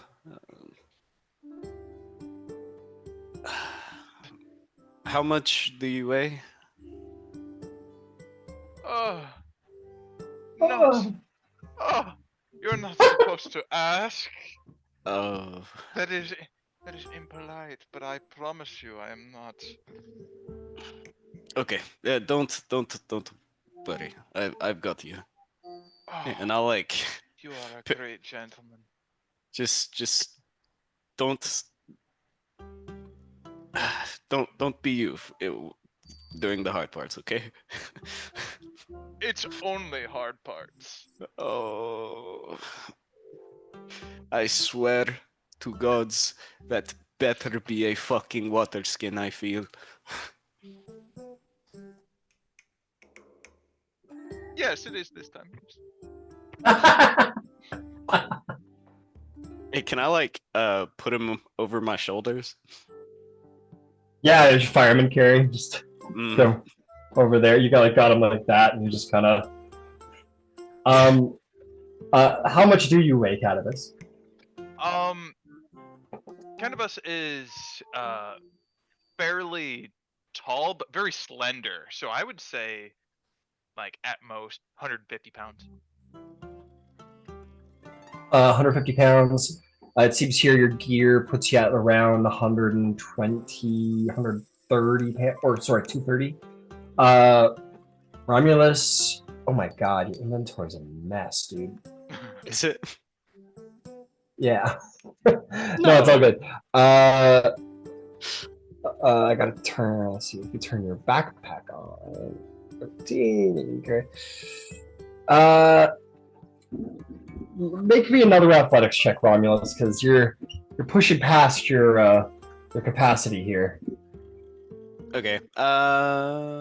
Would it help if I gave my backpack to Vasaliki? Yeah. Okay. Vasaliki, could you carry my backpack? Sure, I can carry your backpack, but is it so you can carry Candybus here? Yes, it is. Then no, I cannot carry your backpack. Oh, How do you expect to meet the gods if you cannot even overcome this mountain?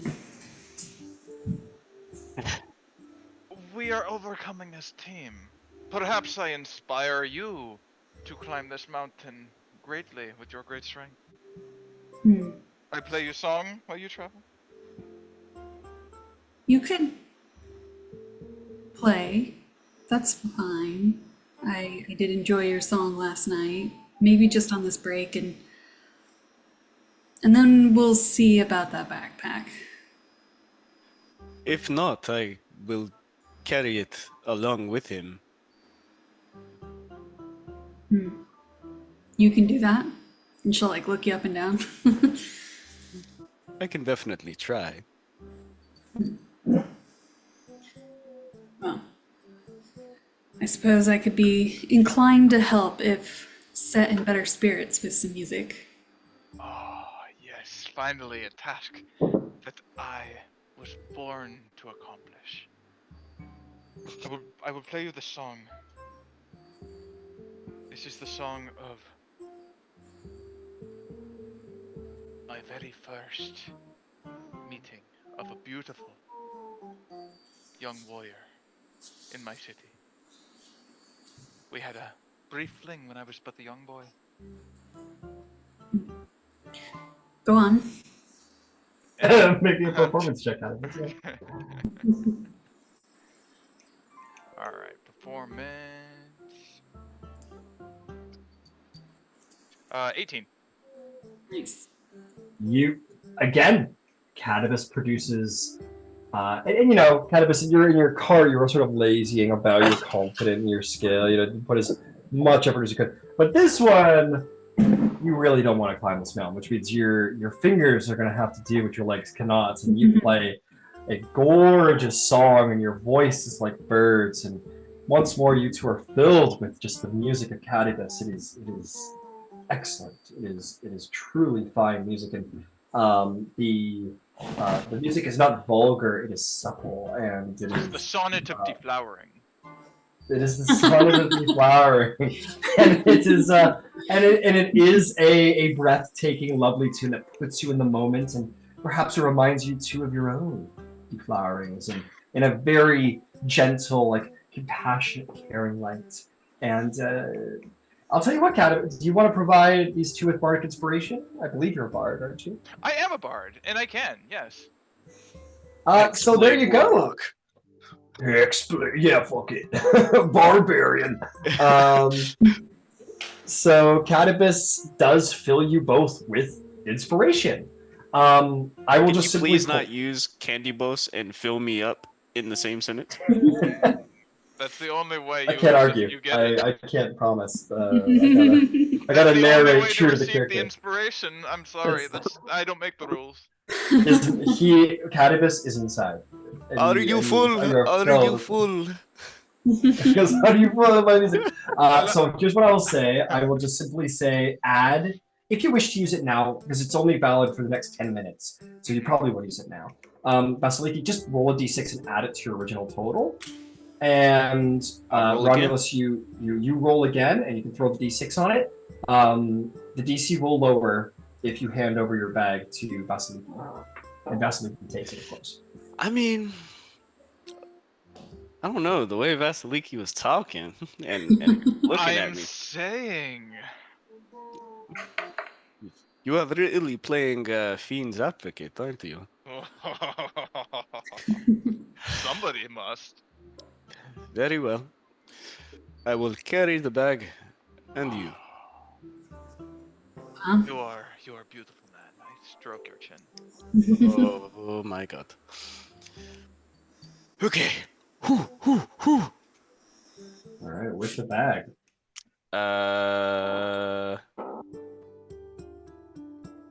And then D6 inspiration. D6 bardic inspiration. Yeah. Damn. What's my incantation? Jesus. Shikayate! Ah, there we go.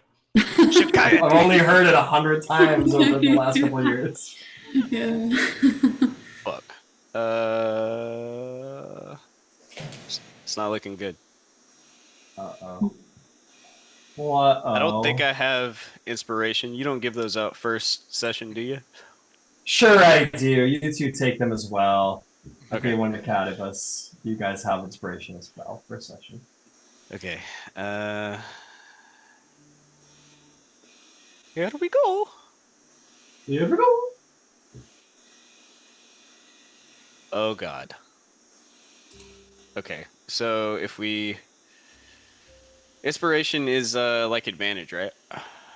It's a reroll. So you can take. Yeah, I guess so. Take the highest. Okay. So the highest would be a 17. 17's good. That's 17's with good. the bardic. Yeah, with the bardic. I rolled a 1. Oh yeah. You're gonna sweat here, buddy. If you got your bag slung over, well, you get your bag on your back. You got Candybus just like fucking over your shoulders, carried What do you across know? your back. I wipe your brow. Yeah, you huff and you puff, Romulus. This is pushing what you're capable of, and you're sweating to carry him, but you're doing it. Mm-hmm. When you guys take breaks, you're definitely like sitting down, like like this is a challenge.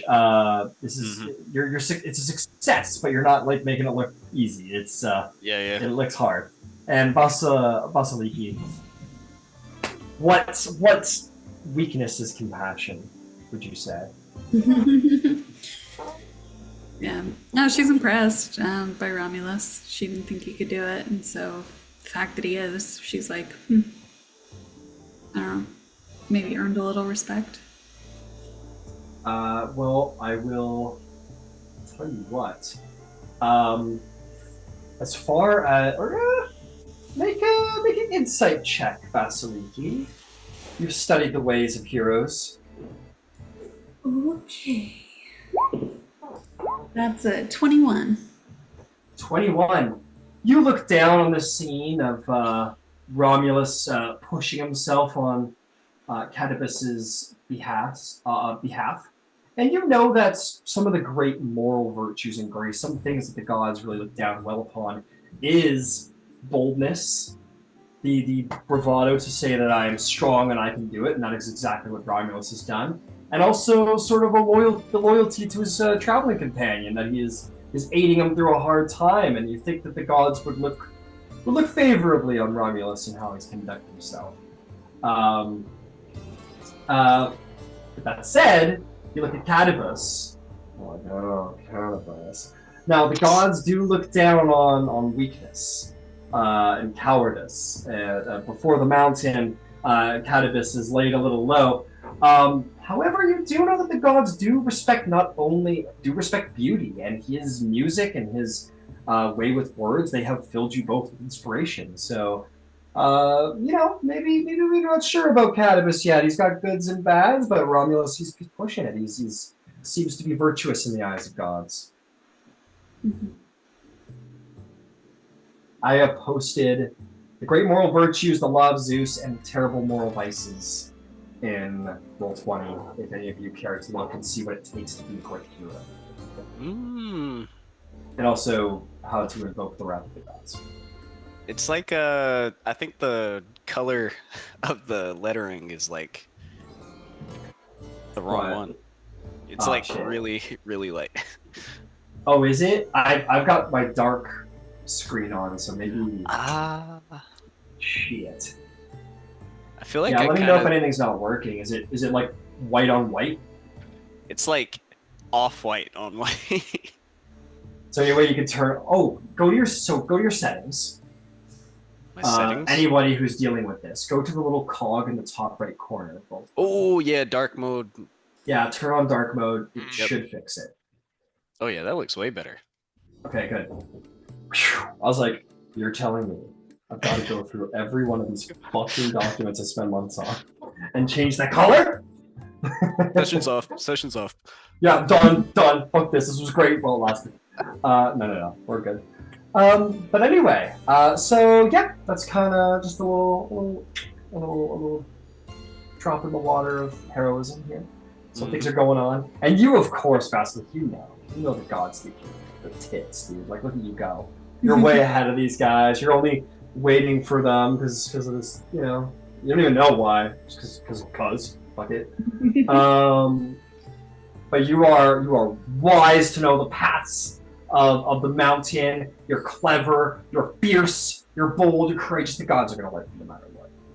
Yeah. Okay. You know all these things. Okay, cool.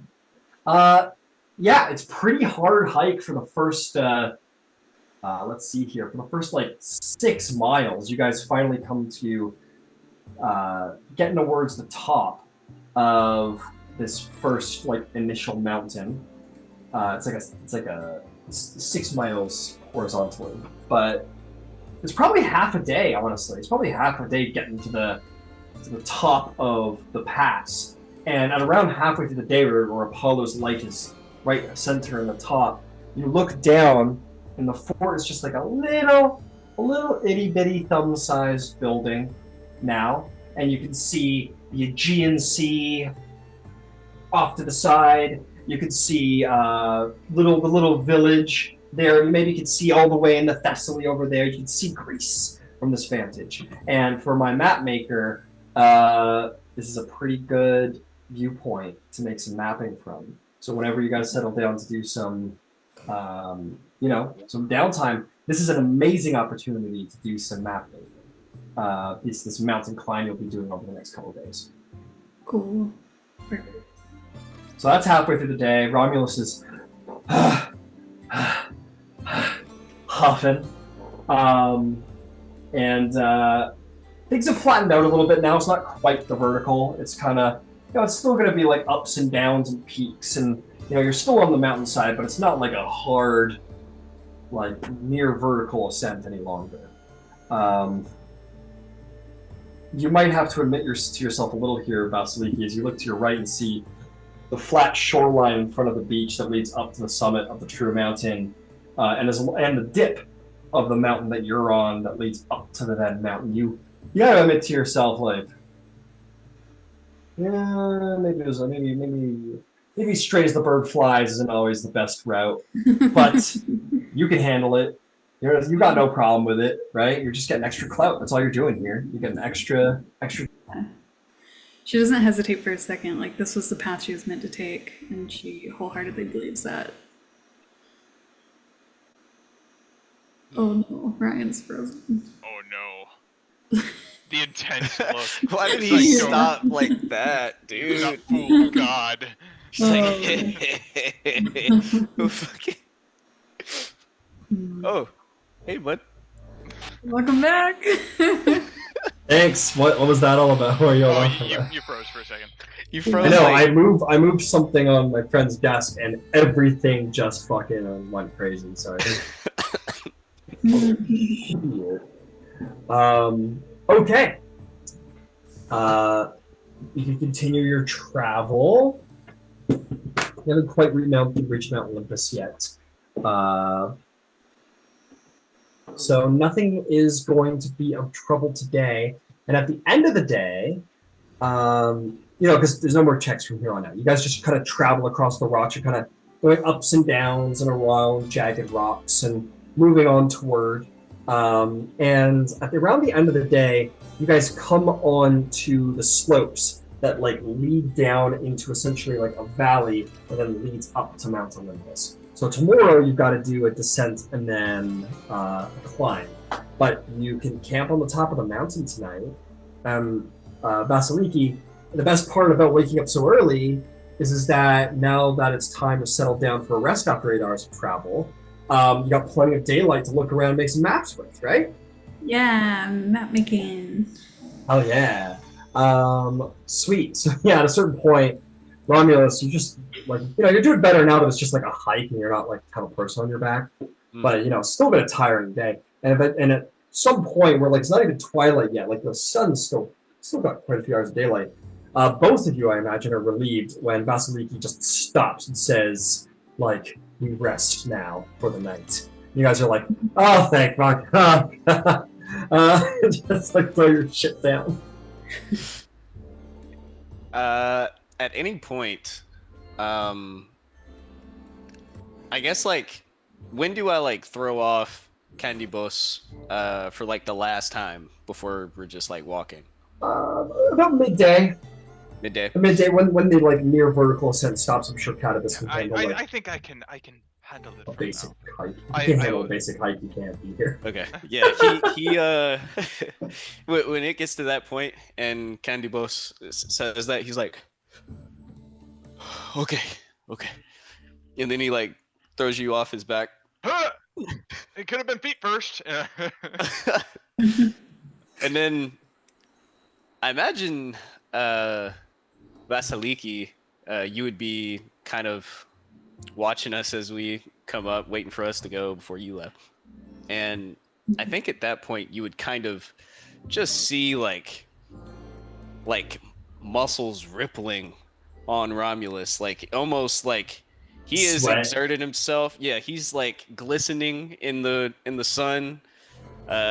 His hair is that sweaty, unkept, but still almost perfect, but dreadfully so close. And he's just kind of breathing heavy, right? Exertion, Looking And good. Oh, yeah. I have fantastic. Basically, I look amazing right now. right. It's true. And then he kind of shakes it off. And then he'll walk over to you. May I have my pack back, please? Oh, I didn't realize I ever took it. Sorry. Yeah, I thought. Oh, you were yeah, carrying it sorry, the whole time. sorry. Yeah, you about had it. You had it. Yeah. Whew. You did well today, Romulus. I believe the gods will be proud. Much appreciated. You are quite fast. Yes. Among other things. But yes, fast is one of them. Very good. So just a hike from here on? Yep. Okay. Yep. Yeah. Maybe. Then, yeah. Actually, what does Vasiliki know of the journey ahead just by looking at the mountain?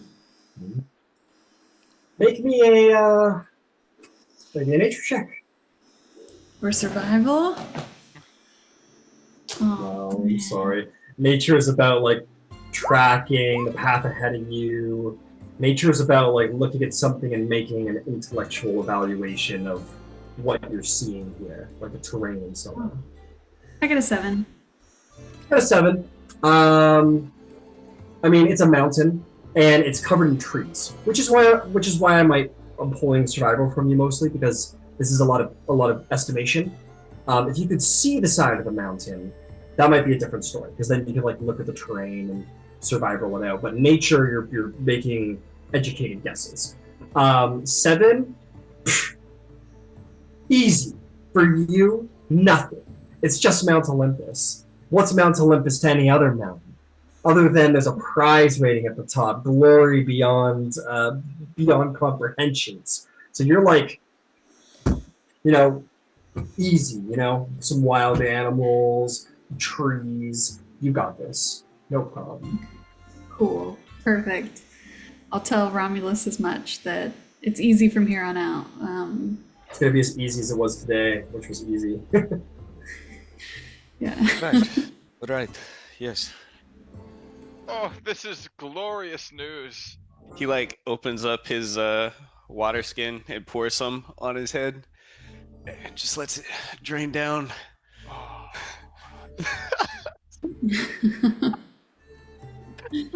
Yeah. I'm gonna go set up my tent over here. Good. Good. I will. Romulos, you look hmm? tired. You need foot rub. No, thank you. I promise, no strings attached. I owe you. I owe you a great debt. I would never suspect that you would have any strings attached with anything you do. But you can help Vasaliki set up camp. Oh, Vasaliki need help? No, never. If you value your life, do not use Vasaliki and help in the same sentence. But you do.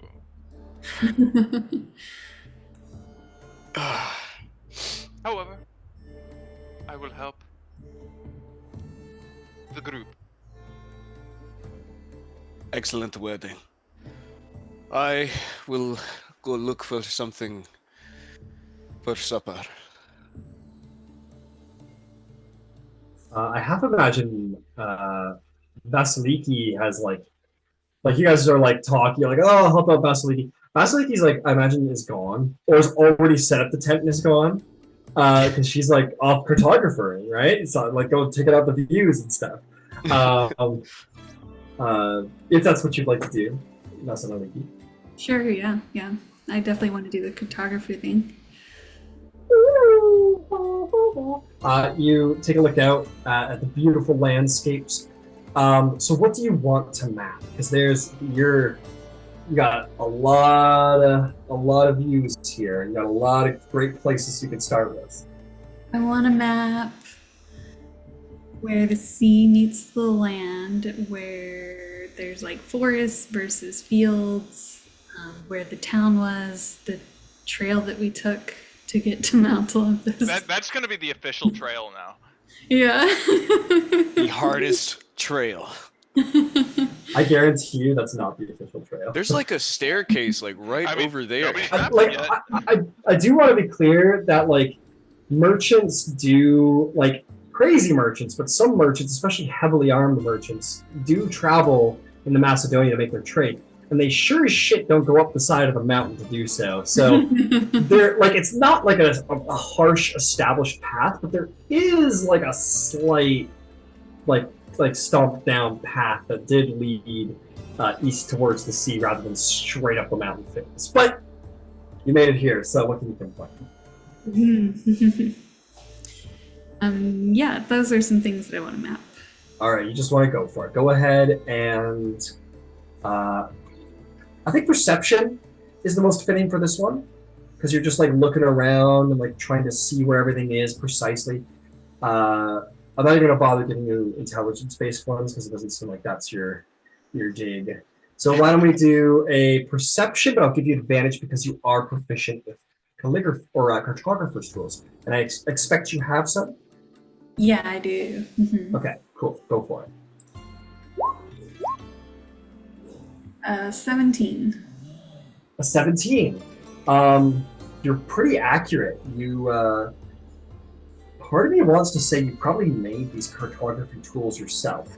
And maybe that's the justification why you don't have any maps yet. Like, this is going to be your first map. Is because you've spent all of this time, like, figuring out what you're going to need to make accurate maps. And you've, like, figured it out where you are. You've made, like, maps that weren't quite accurate. And you've kind of, like, figured out the tools. And you've, like, got yourself, like, a proper toolkit now. Mind you, you take it out, and it's a little scrap, like, it's a little rough. It hasn't been made by careful hands. It's been made by you, and you're no great builder of things. So most of it is made of, like, sharpened stone and like pieces of sturdy wood, and it's rough. It's like the first cartographer's set, basically, but it works. And you produce a pretty decent map. You start with Bonos. You mark your route, and you start, like, taking out your tools and, like, measuring with the landscape, like, how far things would be from each other. And by the time that night falls, you have made an accurate scale for your map and have tracked the distance from Bonos to your current camp to the shoreline, and like a preliminary kind of like where the how the shore kind of rolls along, where the river that makes its way down the pass goes. You've made a pretty decent map. I'm thinking I gotta start. I didn't think we were gonna get into this so quick. I'm gonna make a copy of. I'm gonna make a Roll20 map for you, and this is gonna be you revealing the map as you go here. Cool. Just got to go ahead and do that quick. Perfect. Sure, let's just do the whole I love that the thing. first thing he said was, "There are no maps made yet. We are before those until." And my girlfriend's like, "Fuck you." Here we go. Let's. Isn't that what Yeah. girlfriends usually do? Very That's what funny. mine have always done. Okay, this will just take about a moment while I am the fog of war here. Okay, so here we go. Here is your Assassin's Creed map at the very beginning of the game. Assassin's Creed? Yeah, Assassin's Creed Odyssey, right? You're lying, bruh. No, it's not. It's not the Assassin's Creed map. No, it's not. It's a joke because it's a black screen. There's nothing there. You haven't, it's a joke. Because we haven't traveled anywhere? You gotta climb to the travel. top of the mountain and then use your eagle eye or whatever, And then confidently jump then- into a yeah. bale of hay. and then At the jump bottom. off the top of the mountain into a bale of hay. Conveniently placed.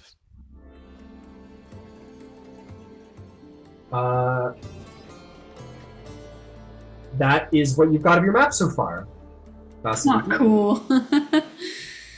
Sweet. That's your What map. the fuck? What is that shit? That's the map. That's Vasaliki's map. This map sucks. And Where's your map? Where's your fucking map? I love the map. Do you want me to draw like your path that you took for fun? I don't know. Oh hell yes. Sure, yeah. Sorry. What that- color do that's you want your- what color do you want your travel to be? How about just because of what other markers have? Yeah, give me a color. Give me a color. Sorry. Green. Green. Okay, I think green's actually kind of perfect. Ranger green, huh?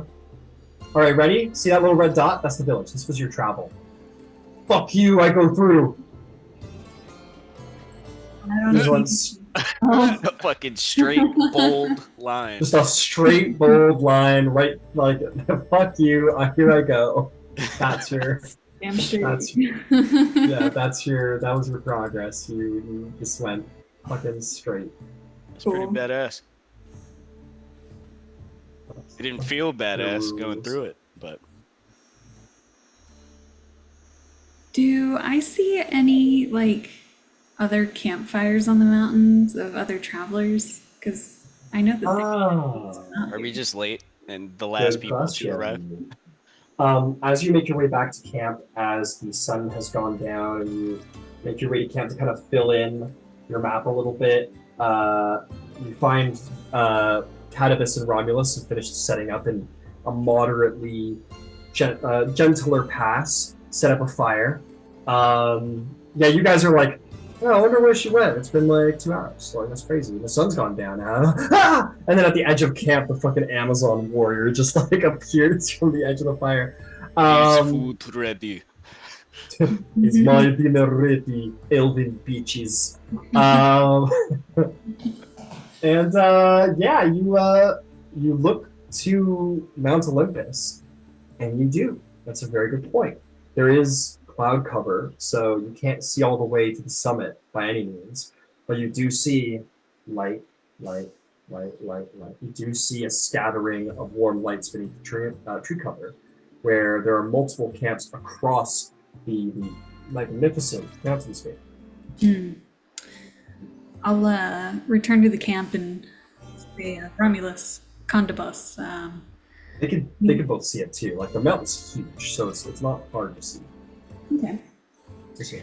We're gonna have to travel faster tomorrow because I think we need to really pick up our pace if possible. Look at all these people on the mountain ahead of us. I want to show the gods that we're worthy and can make this journey quickly. It's supposed to take between 3 to 6 days. Let's aim for as fast as possible. Ah. Faster, you say? I will do my best. Maybe Candybus. That's as much as I can ask of you.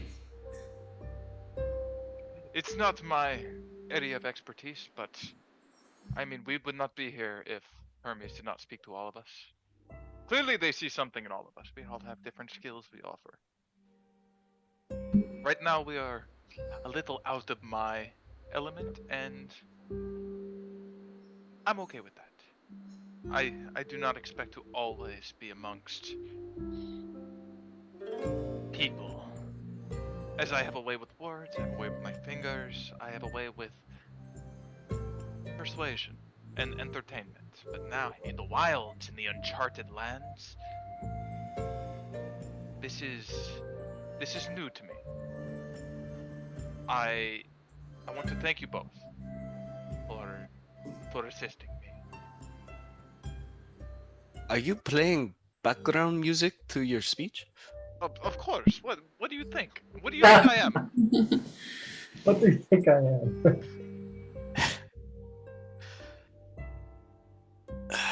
Well, thank you for the nice words.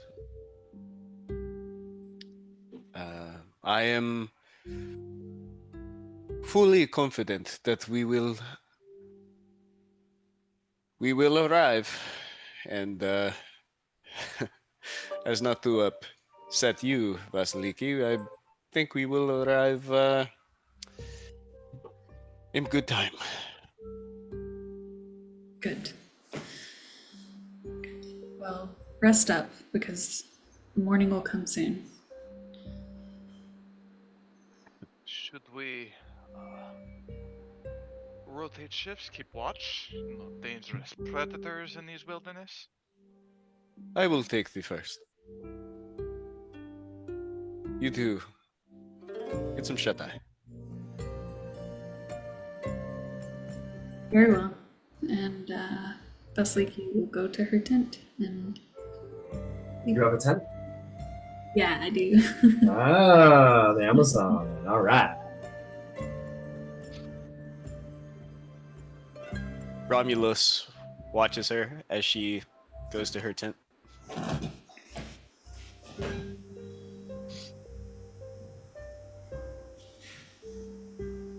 I do not have tent. I just have bedroll. I think I just have a bedroll too. It's alright. We will. If it gets cold up here, we will snuggle for warmth. And you're not hoping for that at all, are you? Why would I hope for such a thing? Listen, this is about survival. I owe you a great debt. You did me a great favor today. It was nothing more than I would expect from you. Not the, the physical part, but the act of helping a companion. If something should have hindered your progress, I would carry you. I appreciate the sentiment, Candybus.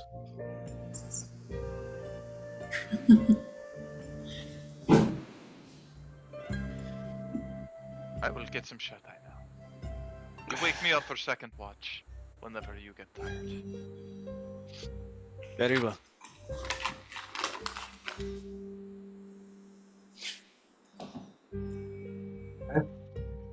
Watch is set. These are tall mountains.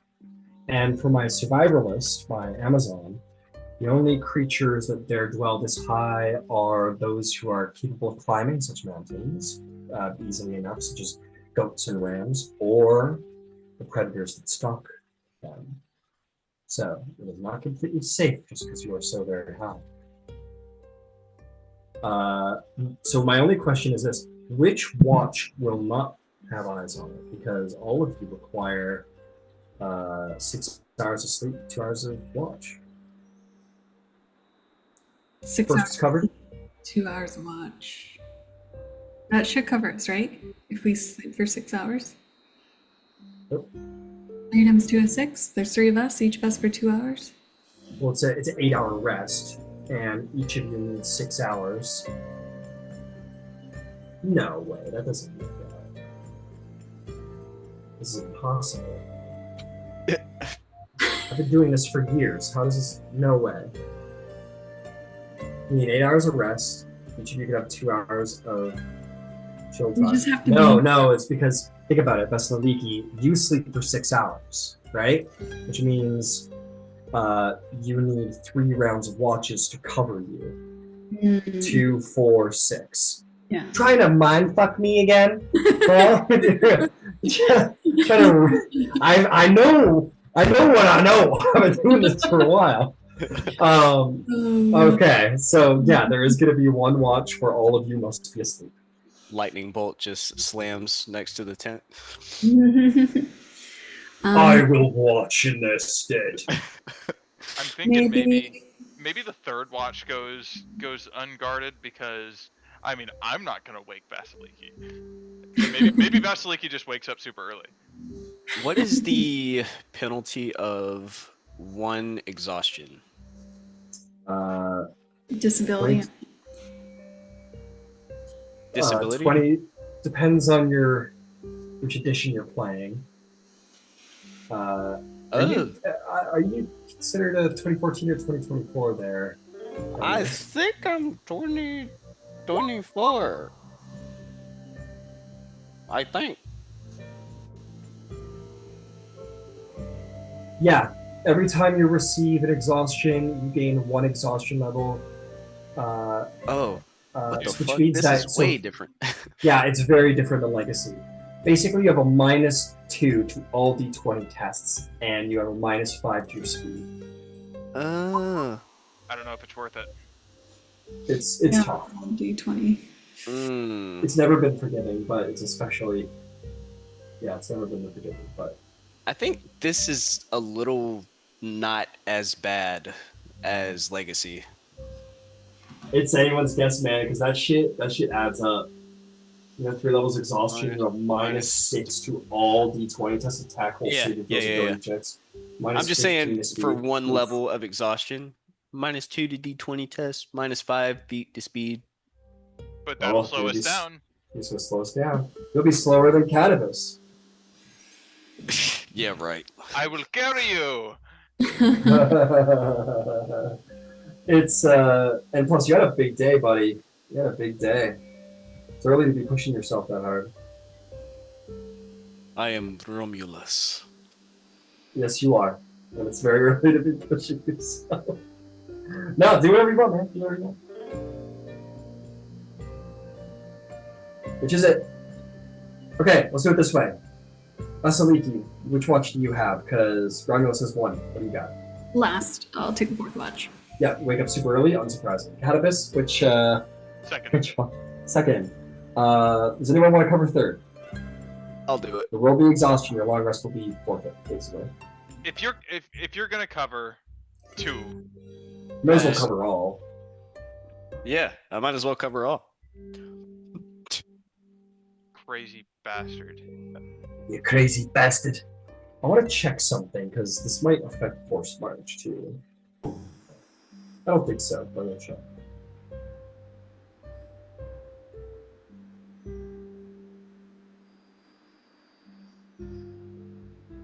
These are my phone, so my whole computer isn't shut down. Let's see here. If Vasaliki's still awake when you say you're gonna take a full watch, she'll speak up and say, I think there's better ways to push yourself. If we double time it tomorrow, then you'd want your strength. I have to agree with Vasaliki. I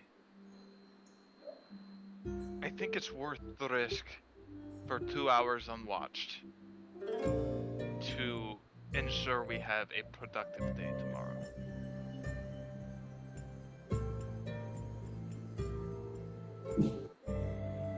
Very well. Okay.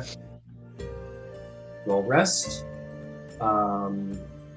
Romulus, you go down to bed as you rely on your new friend Candybus to keep an eye out for danger, keep you safe from harm in the wilderness. Candybus, you watch out carefully, and you gently find your way to bed. Halfway through, no trouble comes, and you leave the camp vulnerable for 2 hours. Vasaliki, you wake up alive. You could have very well not been that way, but you do. You wake up alive. And you keep watch, and then eventually, Candybus and Romulus, you will both also awaken alive, which was entirely something that could have not happened. Who knows? Fucking mountain lion could have fucking jumped in there and ate your face, but it didn't. So, you may all take that long rest, and your journey towards Mount Olympus can begin tomorrow, or at least the climb of Mount Olympus can begin tomorrow.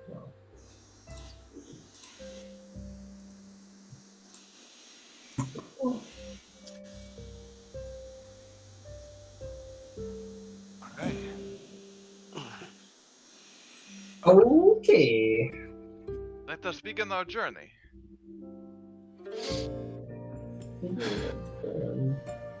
Let's do it. Let's go! Sorry, I don't want to do that. Okay, let's see here. Continue our practice. The sun comes, journey begins. Calm down. Okay. It's time to go. The sun is shining, and the gods wait for no slowpokes. All right, you wake up. It is going to be about a half a day descending to actually get to the base itself, and that's going to be a lot easier. In fact, it's going to be joyous compared to the ascent. Easily done by all three of you. Probably the easiest portion of your journey. And at around halfway through the day, you are sitting in this sort of like rolling valley where you find yourself in deep tree cover, and will begin your ascent.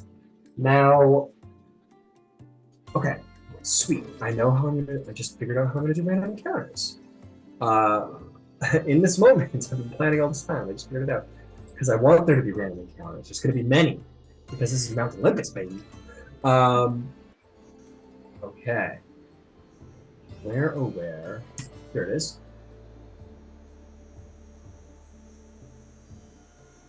Boom. Okay, who would like to roll the random encounter dice today? I will. Roll me a d8.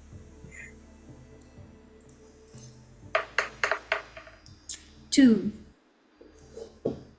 Oh no, this is the wrong one. 2. Adult Okay. red dragon. Look at that. That's crazy. Anyway, This is just to see when and how many encounters you will have. The actual encounters themselves will be scored differently. Now, I would like Candybus. Okay, you come back here, Romulus. I want you two to roll me a d20 each.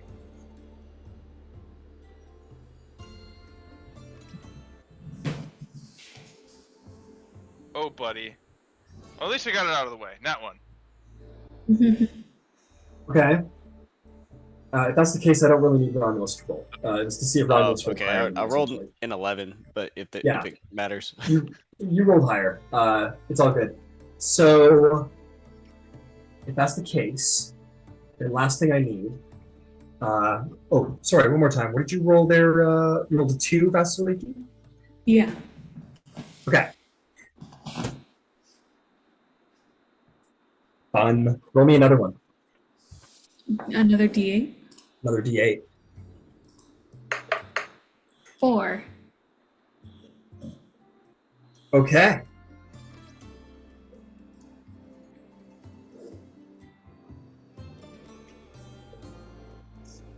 Now, last thing I need from you guys for random encounter, Candybus and Romulus, I need you to both roll a D100. Oh, boy.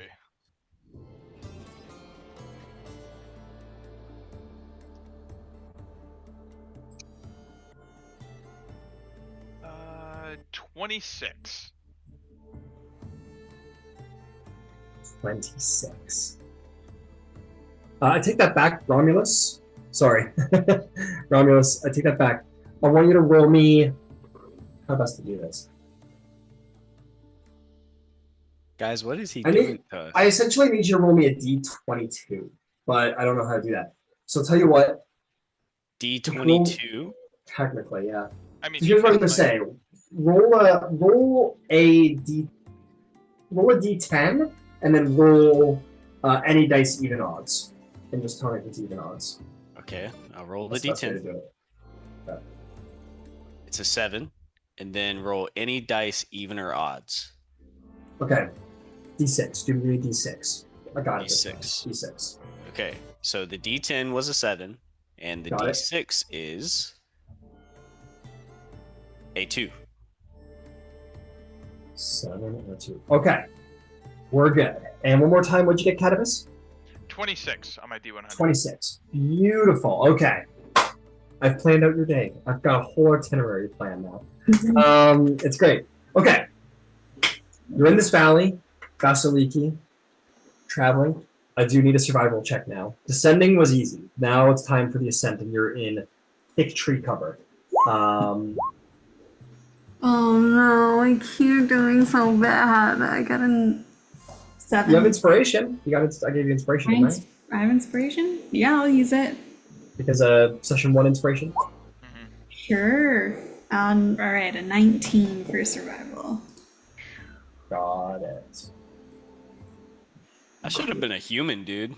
They get inspiration every fucking long Well, rest. you're a you're playing the homebrew demigod race, remember? Yeah, the races are more flavor. Yeah, the races are flavor. You're a demigod. Did you ever get that working? Yeah, you just select any one of the aspects of. There's like a whole list in the homebrew section of like aspect of Aphrodite, Zeus, Hermes. Pick any one of them. They're all the exact same, level 1 and 2, and then you just pick the right one when the time has come. They have special features. They have special features at level 1 and 2. I have a special feature. What? I do. What the fuck? Yeah. Oh Be- my Be god. thankful I haven't used it on you. I guess so. Instant Okay, fuck. just don't That's use the- your just don't I mean, use your special features. There you go. How about that? So Not yet, anyway. Not until we get to the top. It doesn't even show on your sheet. What is going on? It doesn't show in the features, but if you go to actions, Oh. I have feeling desirable. When you touch a creature, they must succeed a charisma saving throw against your spell save DC or be charmed by you for 1 hour. The charmed creature regards you as a romantic interest. Got it. Oh. I'm going to. I don't take another look at them in the week. I thought I fixed them. Apparently, fucking not. So give me. I'll figure it out during the week, but just don't use your special. So we're just picking any of these Olympian things. Yeah. Aspect of. Yeah, and then, well, depending on if you were born to an Olympian or not, you know, you might have to choose. But, yeah. So, let's, continue. So, anyway. Oh, and I've swapped my visual over to Mount Olympus, by the way. Those are some real images of what it's like on Mount Olympus, by the way. Which is fun. And if you want to know, you guys are probably in the bottom picture right now where you're like sort of looking through the trees and seeing these like humongous mountainscapes.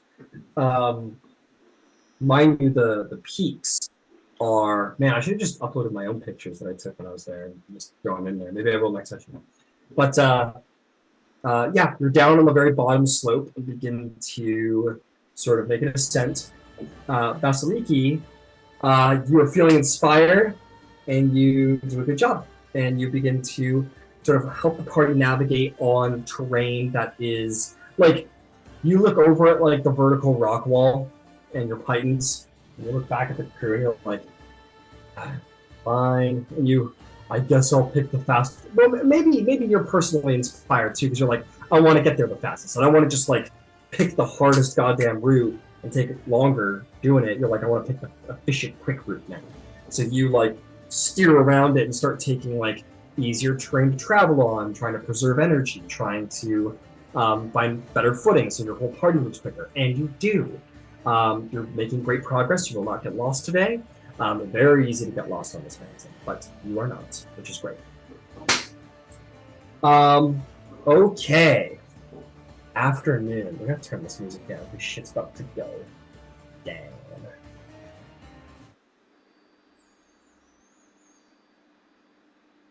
Okay.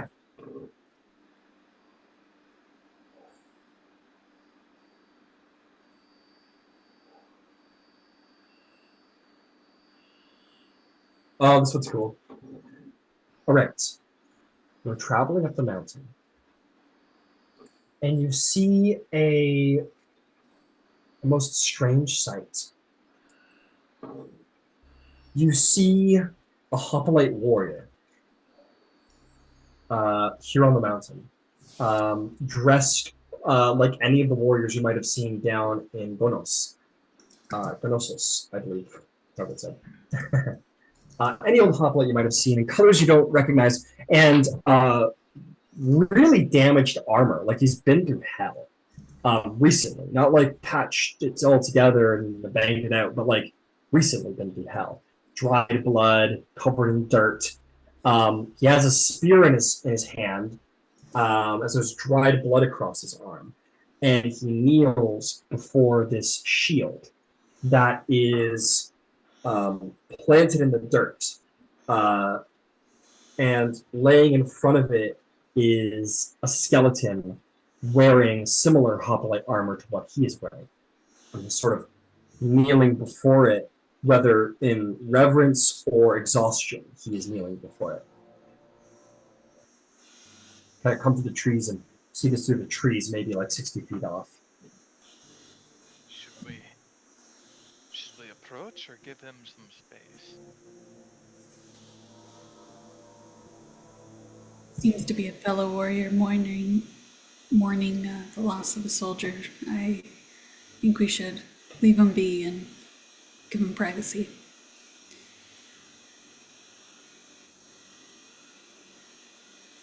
Seems reasonable. Begin to move around the side.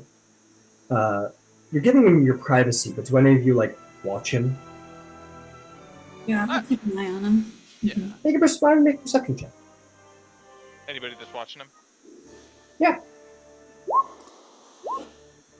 21. 21. You. This is way too. Okay. Let me just look at this track. As you're making your way around, you notice that he's like. You're starting to see like his skin more. Like he looked strong but pale. As you make your way around, you do see. You look around the side, and you notice that like he has no eyes or eyelids, and the skin of his face is almost like degraded against his bones. He doesn't look alive. Damn, but he's like moving and shit. Now that you notice, he's pretty still. Is it possible that he died in that position? It seems unlikely, but he doesn't look alive. I leave that shit alone, man. I'm not fucking with that. Okay. So just Yes. to reiterate, right? It's this guy in armor who's like basically decayed, and he's looking over the body of a skeleton Yeah. of another guy.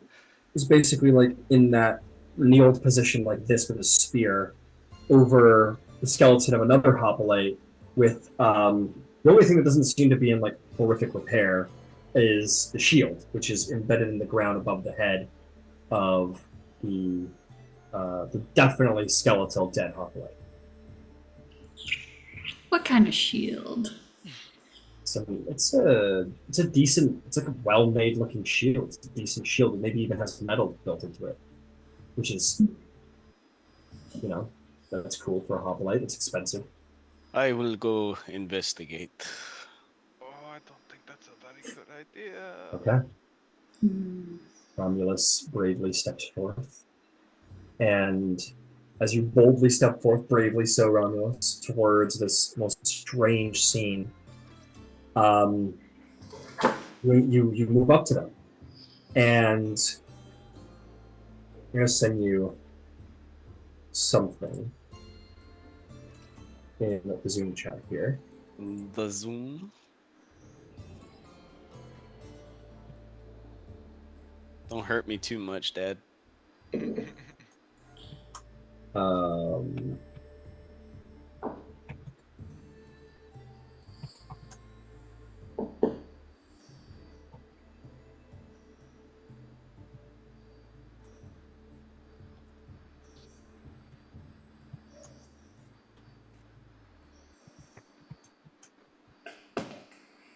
I want you to make an insight check.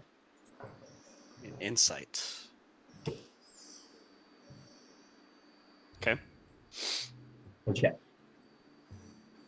Oh man, a 6. Roll with advantage.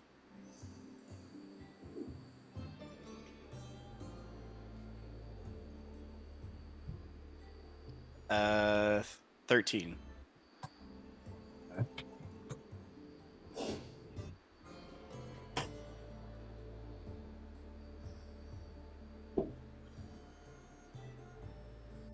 That is the result of your insight check.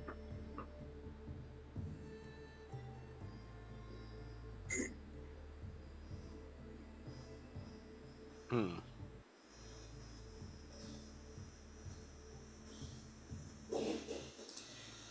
Okay. Has he like turned to me or done anything as I've approached? Not moved. Okay.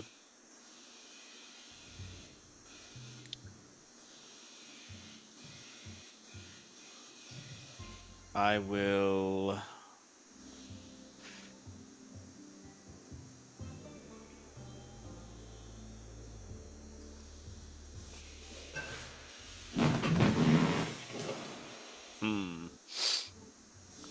I will.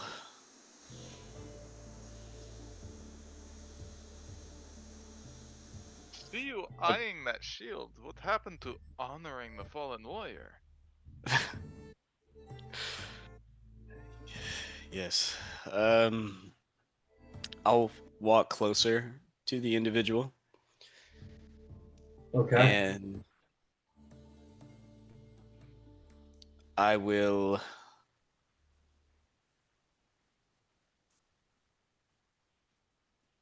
place a hand on his shoulder. You do so. And as you do so, the head turns slightly, doesn't look up at you, but turns slightly. And you hear his voice, his mouth does not move, but you hear a voice anyway, maybe even within your mind. You hear, succeed where I failed. Bury my shield at the summit. Please.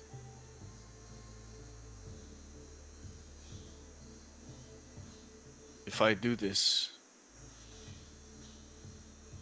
will you allow Hermes to put you to rest?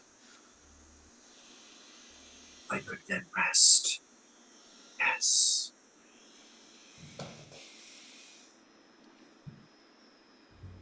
Then by Hermes and the just rule of Zeus, I will take this task and this shield, and I will place it where you have suggested.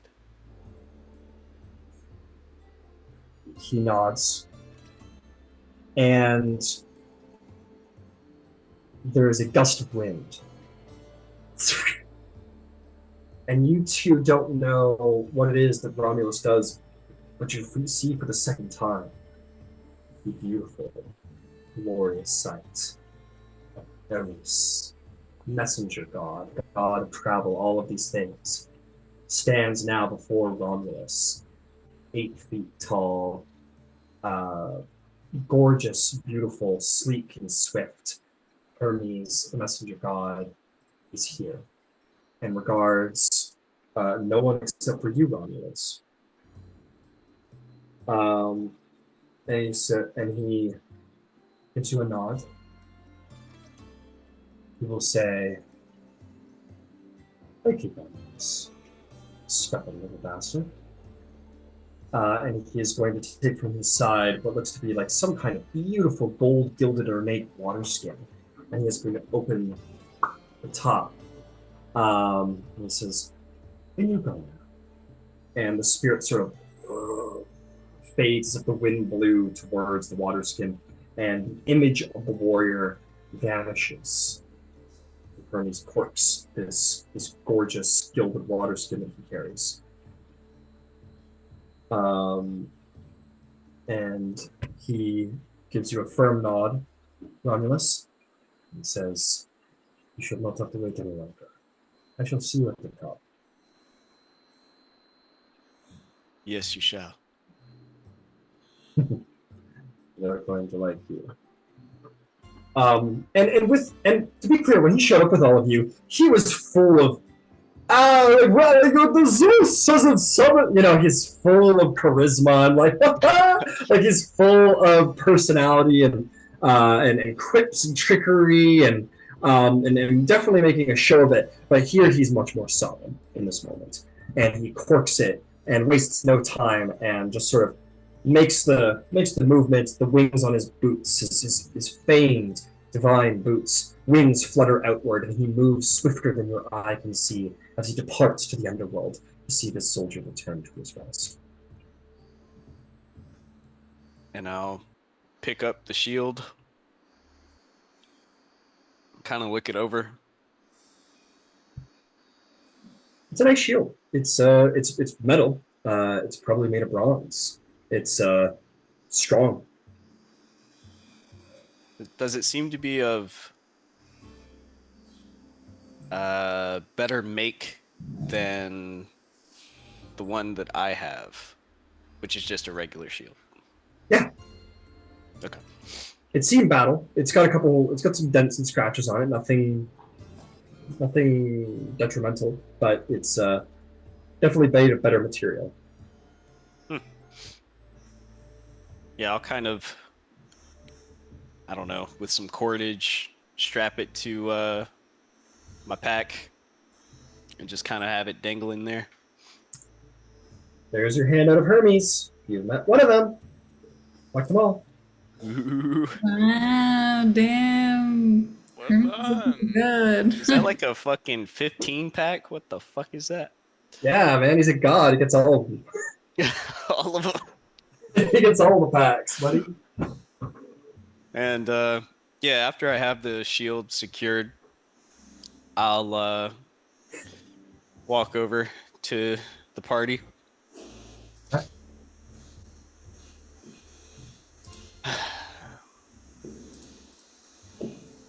Oh, I guess it was just a valiant warrior that was not ready to go. He requested that I bury his shield on the, well, in the fields of Olympus. You're doing a good thing. I hope so. I'm not sure how the gods would feel about such a thing, but I think they would see kindly to this. A religion check. No one could if they wanted to.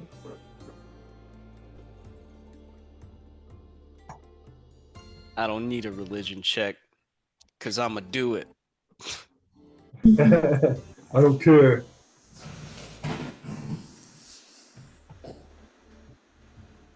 What did anyone get? I got a. I don't. Where's religion? Sorry, 19. 19. They would look favorable. This mission Romulus has undertaken, this quest, would look most favorably upon it. To honor the dead is one of the great laws of Zeus. It is very important to religious practice, to Olympians. If Romulus succeeds in this, it would certainly earn him favor amongst the gods. Glory to him. It's not as heroic as, say, slaying a chimera, but the gods respect it, and the gods favor it. And that Small is- acts of valor build upon each other. And this is definitely favorable. I believe I am just doing the right thing. You are too.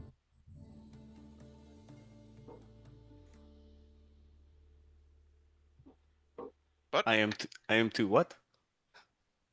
I say I think you are too. Oh.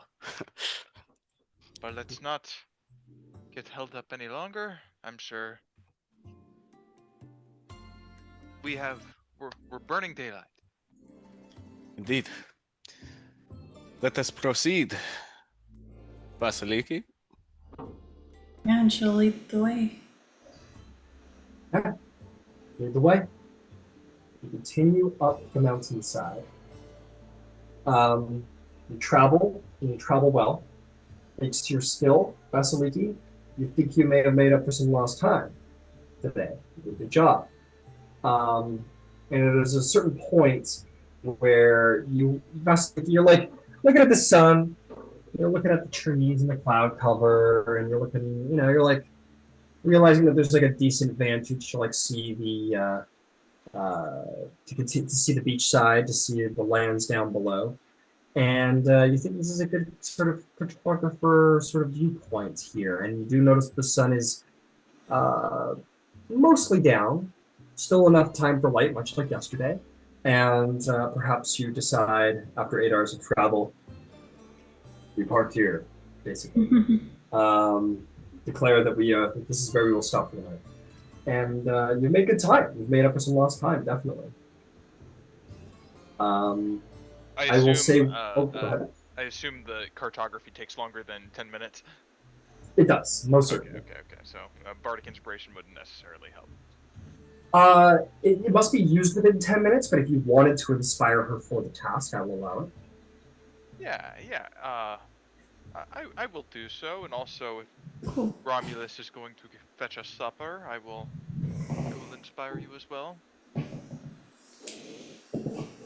Thank you. Sweet. So,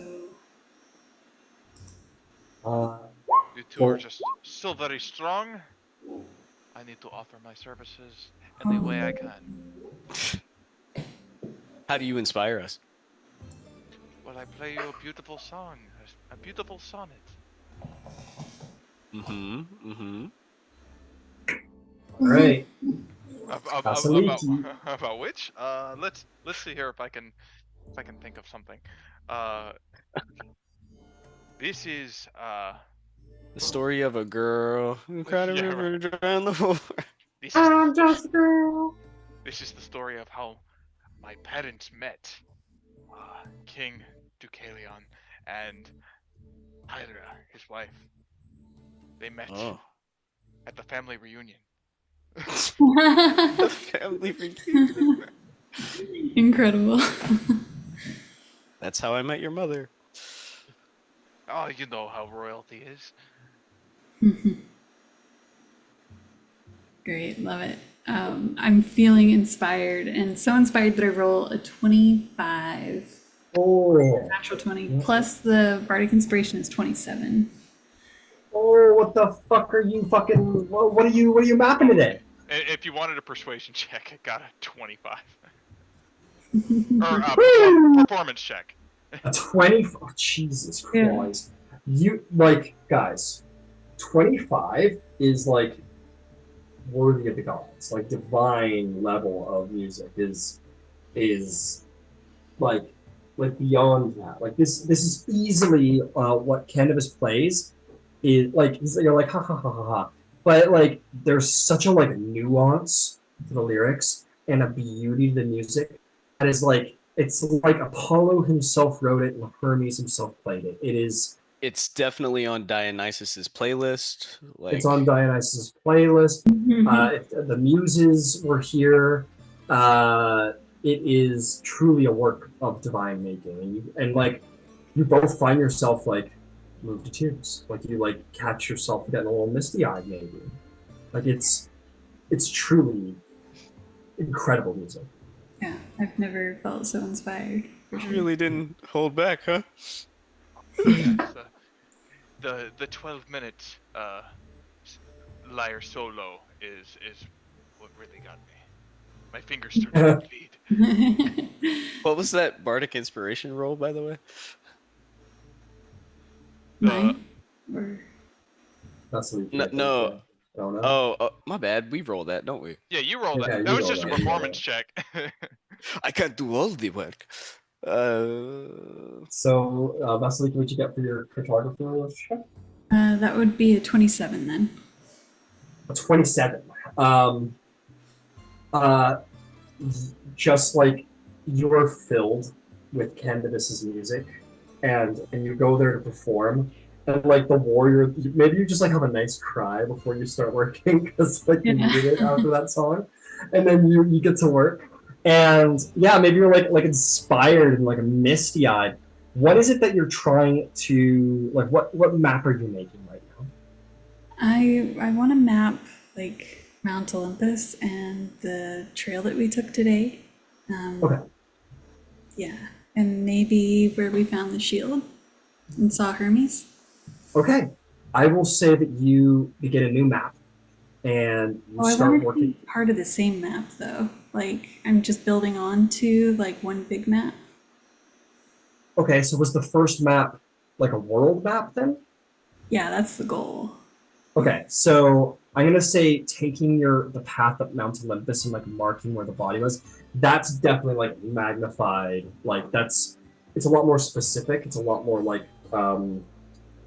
it's not, you know what I mean? It's very specific. Like if you're It's marking like- your specific trail up the mountain, it's just too like specific to be listed on a world map. So you're gonna have to start something a little bit more of like a localized map. You It'd know be what I like mean? the first day's a page, and then the second day's a page you can like lay on top of it. Okay. Yeah. Yeah, perhaps. The point is like the specifics of your travel are just like they're too detailed to be listed on like a world map. It's just too specific. But that's not a bad thing. Mount Olympus is not mapped, and that might be something people might like. So you start basically mapping out a trail for Mount Olympus based on your skilled work today. Get on a new map. You map out like really refined, excellent work, excellent landmarks, the trails, the hazards, maybe even some local stuff you saw, especially the shield and the fallen warrior. And it's a it's a really exceptional, detailed, beautiful map. Okay. And so if it's like easy, then can I start creating like a larger world map? Because that's what I like actually want. Yeah, your original map was certainly a world map. I want to give you what you want, but you just got to understand, like, if you're like that, like outward, looking at like a world map, you can't chart like a specific forest path on that big a map. You know what I mean? It'd be like taking a map of America and trying to map out like a nature trail. Like it's just too refined. Okay. And so can I do both then? Yeah, absolutely. You most certainly can. Yeah, and you do like a little bit of like the valley that you went through on your world map as well. You're gonna have to like get to the summit to fully map Mount Olympus out entirely, but you make pristine progress on both. Okay, cool.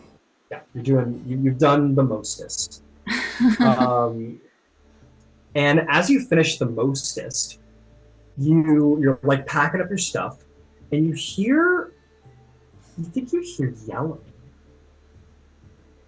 Oh. Not like I'm hurt, I'm in trouble yelling, but like it sounds like two people in a shouting match. A little, not too far, but a little ways up the map. Like maybe like 100, 200 feet. What are they saying? Can I understand them? This is a mountain. Volume travels. Make a perception check. 23. Okay, what are Jesus? What are these rolls, guys? It's session one. You're Really level good one. rolls, yeah.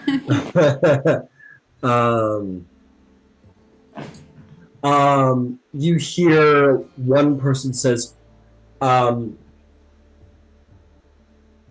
he says, he goes, you're such a fool. He goes, you think I'm a, he goes, I think you hear like a woman's, like sort of like a deep woman's voice, and like a very like deep masculine voice. He goes, sorry, I'm trying to do the accent and be two people and yell at the same time.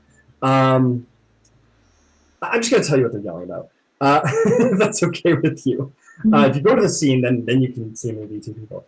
But they seem to be yelling about like prizes they have. Like one's questioning if what the guy of what the man has is real, and he's like deeply, ferociously, like violently offended about it. Like you'd be surprised if he didn't throw a punch soon. And then the woman is kind of like on her back foot, like, look, dude, calm the fuck down. Like I didn't mean anything by it. Take your shit and go. Like I don't give a shit. And he's like you disrespect my honor. You're like fuck you. Like I have. And then he starts to say, he says like, I slew that dragon with my bare hands, and I paid the price for it. And the gods will favor this boon that I bring, and you should show some respect. And she's like, I don't want. And she's kind of like trying to backpedal, but the guy is like on fire, angry about her doubting the validity of his gift he means to bring to the top. What does the woman look like?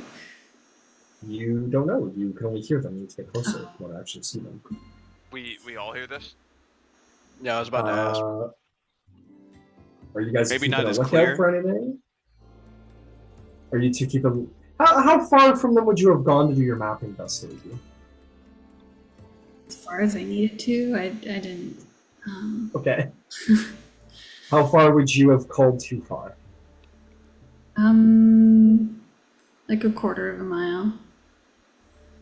Okay. No, you two don't hit. Okay. Yeah. I will stealth and get closer. Alright, you stealth and get closer. Make a stealth check. Oh boy. 11. 11. Yeah. Sneaking in. I'll say that you guys begin to start to hear something very faintly through the woods where you're like, wait, hang on, what's that? And then you do kind of hear like very off in the distance muffled something.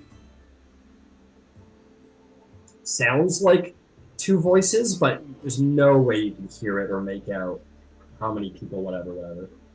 Wait, like 2 more people on top of the 2 This is just for them. This isn't for you. Oh, sorry, I missed that. Sorry. It's all good. Let's go find Vasaliki. Yes, of course. I mean, I'm sure she's more than capable to take care of herself, but it wouldn't help to have course. some backup. Yes. That's what I'm saying. Yeah, we are just co-locating with Vasaliki, not to ascertain if she's okay. Of course she's okay. Of course she's but okay. to get to the place where this is happening. Yes. Of course. Yes. I'm so glad we're on the same page. Exactly. Because she doesn't need this. This is a Ryan Doll session 1 level 1. We want to be sure everyone's safe. We You have guys to make sure she doesn't hurt the other party too bad. Yeah. or us. I mean, that just came out. I didn't mean that. God, you guys are fucking whipped so fast. Like, so fast that you have you whipped. Okay, you guys got making your way in. Vasaliki, you're making your way in. A bit more stealthy. But the lucky point is that 2 of them are very distracted, yelling at each other. They're not looking for anything else right now. You make your way in. At a certain point, you guys begin to start to like, and you know this is in the direction Vasaliki went. Do you guys just want to like walk towards the sounds, or at any point you want to stop? No. No. Okay. Cool. Probably just keep on walking, right? Fair enough. Vasaliki, you see 2 people.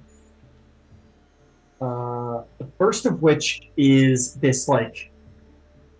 I gotta get a good description for both of them for you. Hang on.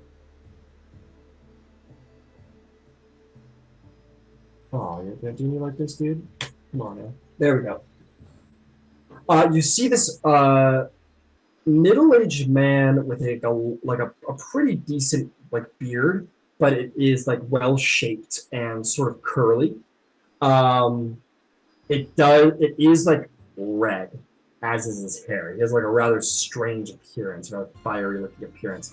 You do see he has what looks to be almost like reptilian scale, like kind of like up his chest, almost like around his neck a little bit, in the same sort of red color.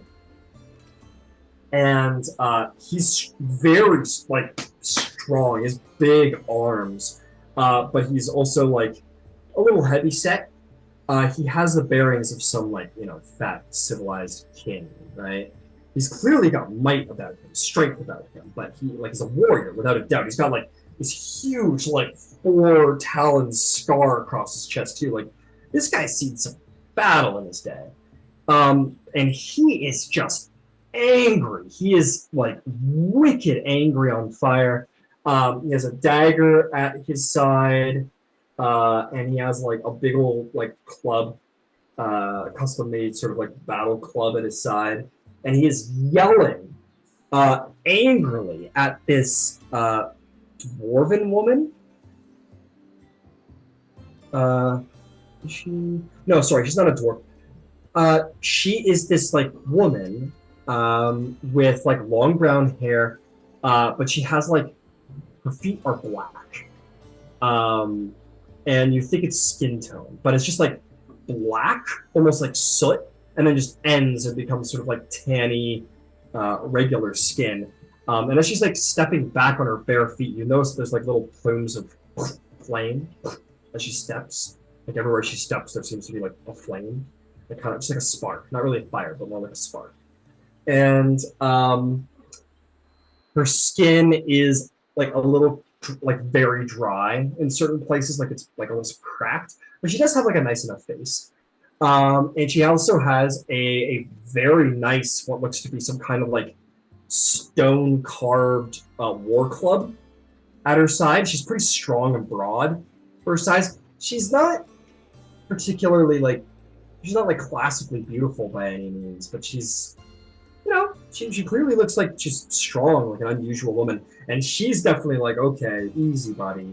As he's just like, you, how fucking dare you? Like, what would you know of this, such things? And the things you're going to be yelling about is the thing sitting between them, which looks to be like the fang of some massive creature. Huge fang, like maybe like almost the size of you, Vasaliki. It is a humongous tooth. And you're like, what the fuck produced that? And then you see coming out of the brush, you see Romulus and Candybus just enter the scene. Vasaliki, and you maybe have like a fuck moment.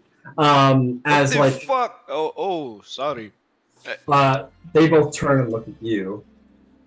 Well, actually, the guy turns and looks at you. The woman with like the black feet, she kind of keeps looking at him. Maybe looks a little over her shoulder, like, what the fuck is that? He kind of sees you guys, and you clearly see the scene of him like kind of aggressively, like you, how dare you? And then he kind of sees you, and she's kind of like looks behind herself at you. Is there a problem here, friend? Before the woman can speak, the man says, "This woman disrespects my tributes that I bring to Mount Olympus before the gods. I am King Kaikarus, and I am the king and founder of Salamis, and I bring a trophy of the dragon I slew to the mountaintop as tribute to the gods, that they know that I am a worthy warrior, and this woman dares disrespect me by calling into question the battles that I have fought, and the beasts that I have slain, and the tribute I bring before the gods." Whoa, easy there, fella. Look, if this is true, then the gods will... My prize as well? No. I have no idea. But if it is true, then the gods will accept your tribute. He goes, I have no doubt the gods will accept my tribute. The gods know that I have slain the dragon that had taken my people. This is my tooth from the dragon I slew, and I have paid the price for those battles. And anyone who dares question my wars and my battles can face me now as a man. I am not questioning whether or not it is or isn't a dragon tooth. But what I am going to question you on is why you are talking to this female the way that you are talking to her.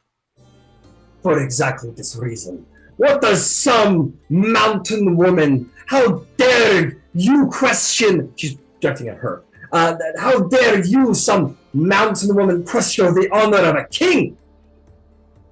The son of Poseidon, how dare you? Why? And she goes, I was just curious. I didn't mean to, this has gone farther than I meant it to be. Romulus will walk up and he'll interpose himself between the king. I'll come with you. Okay, sweet.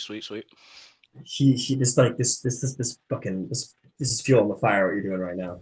And he goes, you stand with her? You question the validity of my gift? Why don't you take your fucking gift and shove it up your ass? He literally like you actually see like almost like a glow of like heat in his like chest and neck area, and as he opens his mouth and just like screams at you, just like unbelievable frustration and anger at the disrespect. Like you actually see like light at the back of his throat, and he picks up his club with murderous intent. And next session, we'll roll some initiative. Cool. I'm in I don't know if danger. I handled that as well as I possibly could have, but I like how I handled that. I like how you handled that. I like that.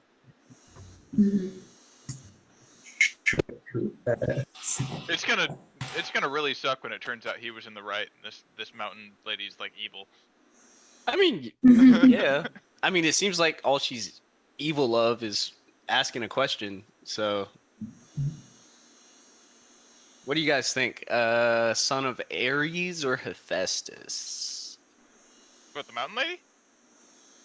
No, the guy. Didn't he say it was son of Poseidon? Son of Poseidon. He said it. Oh, Yeah. where the fuck did the fire come from then? Fucking weirdo, dude. It was a chromatic dragon. Oh. Oh.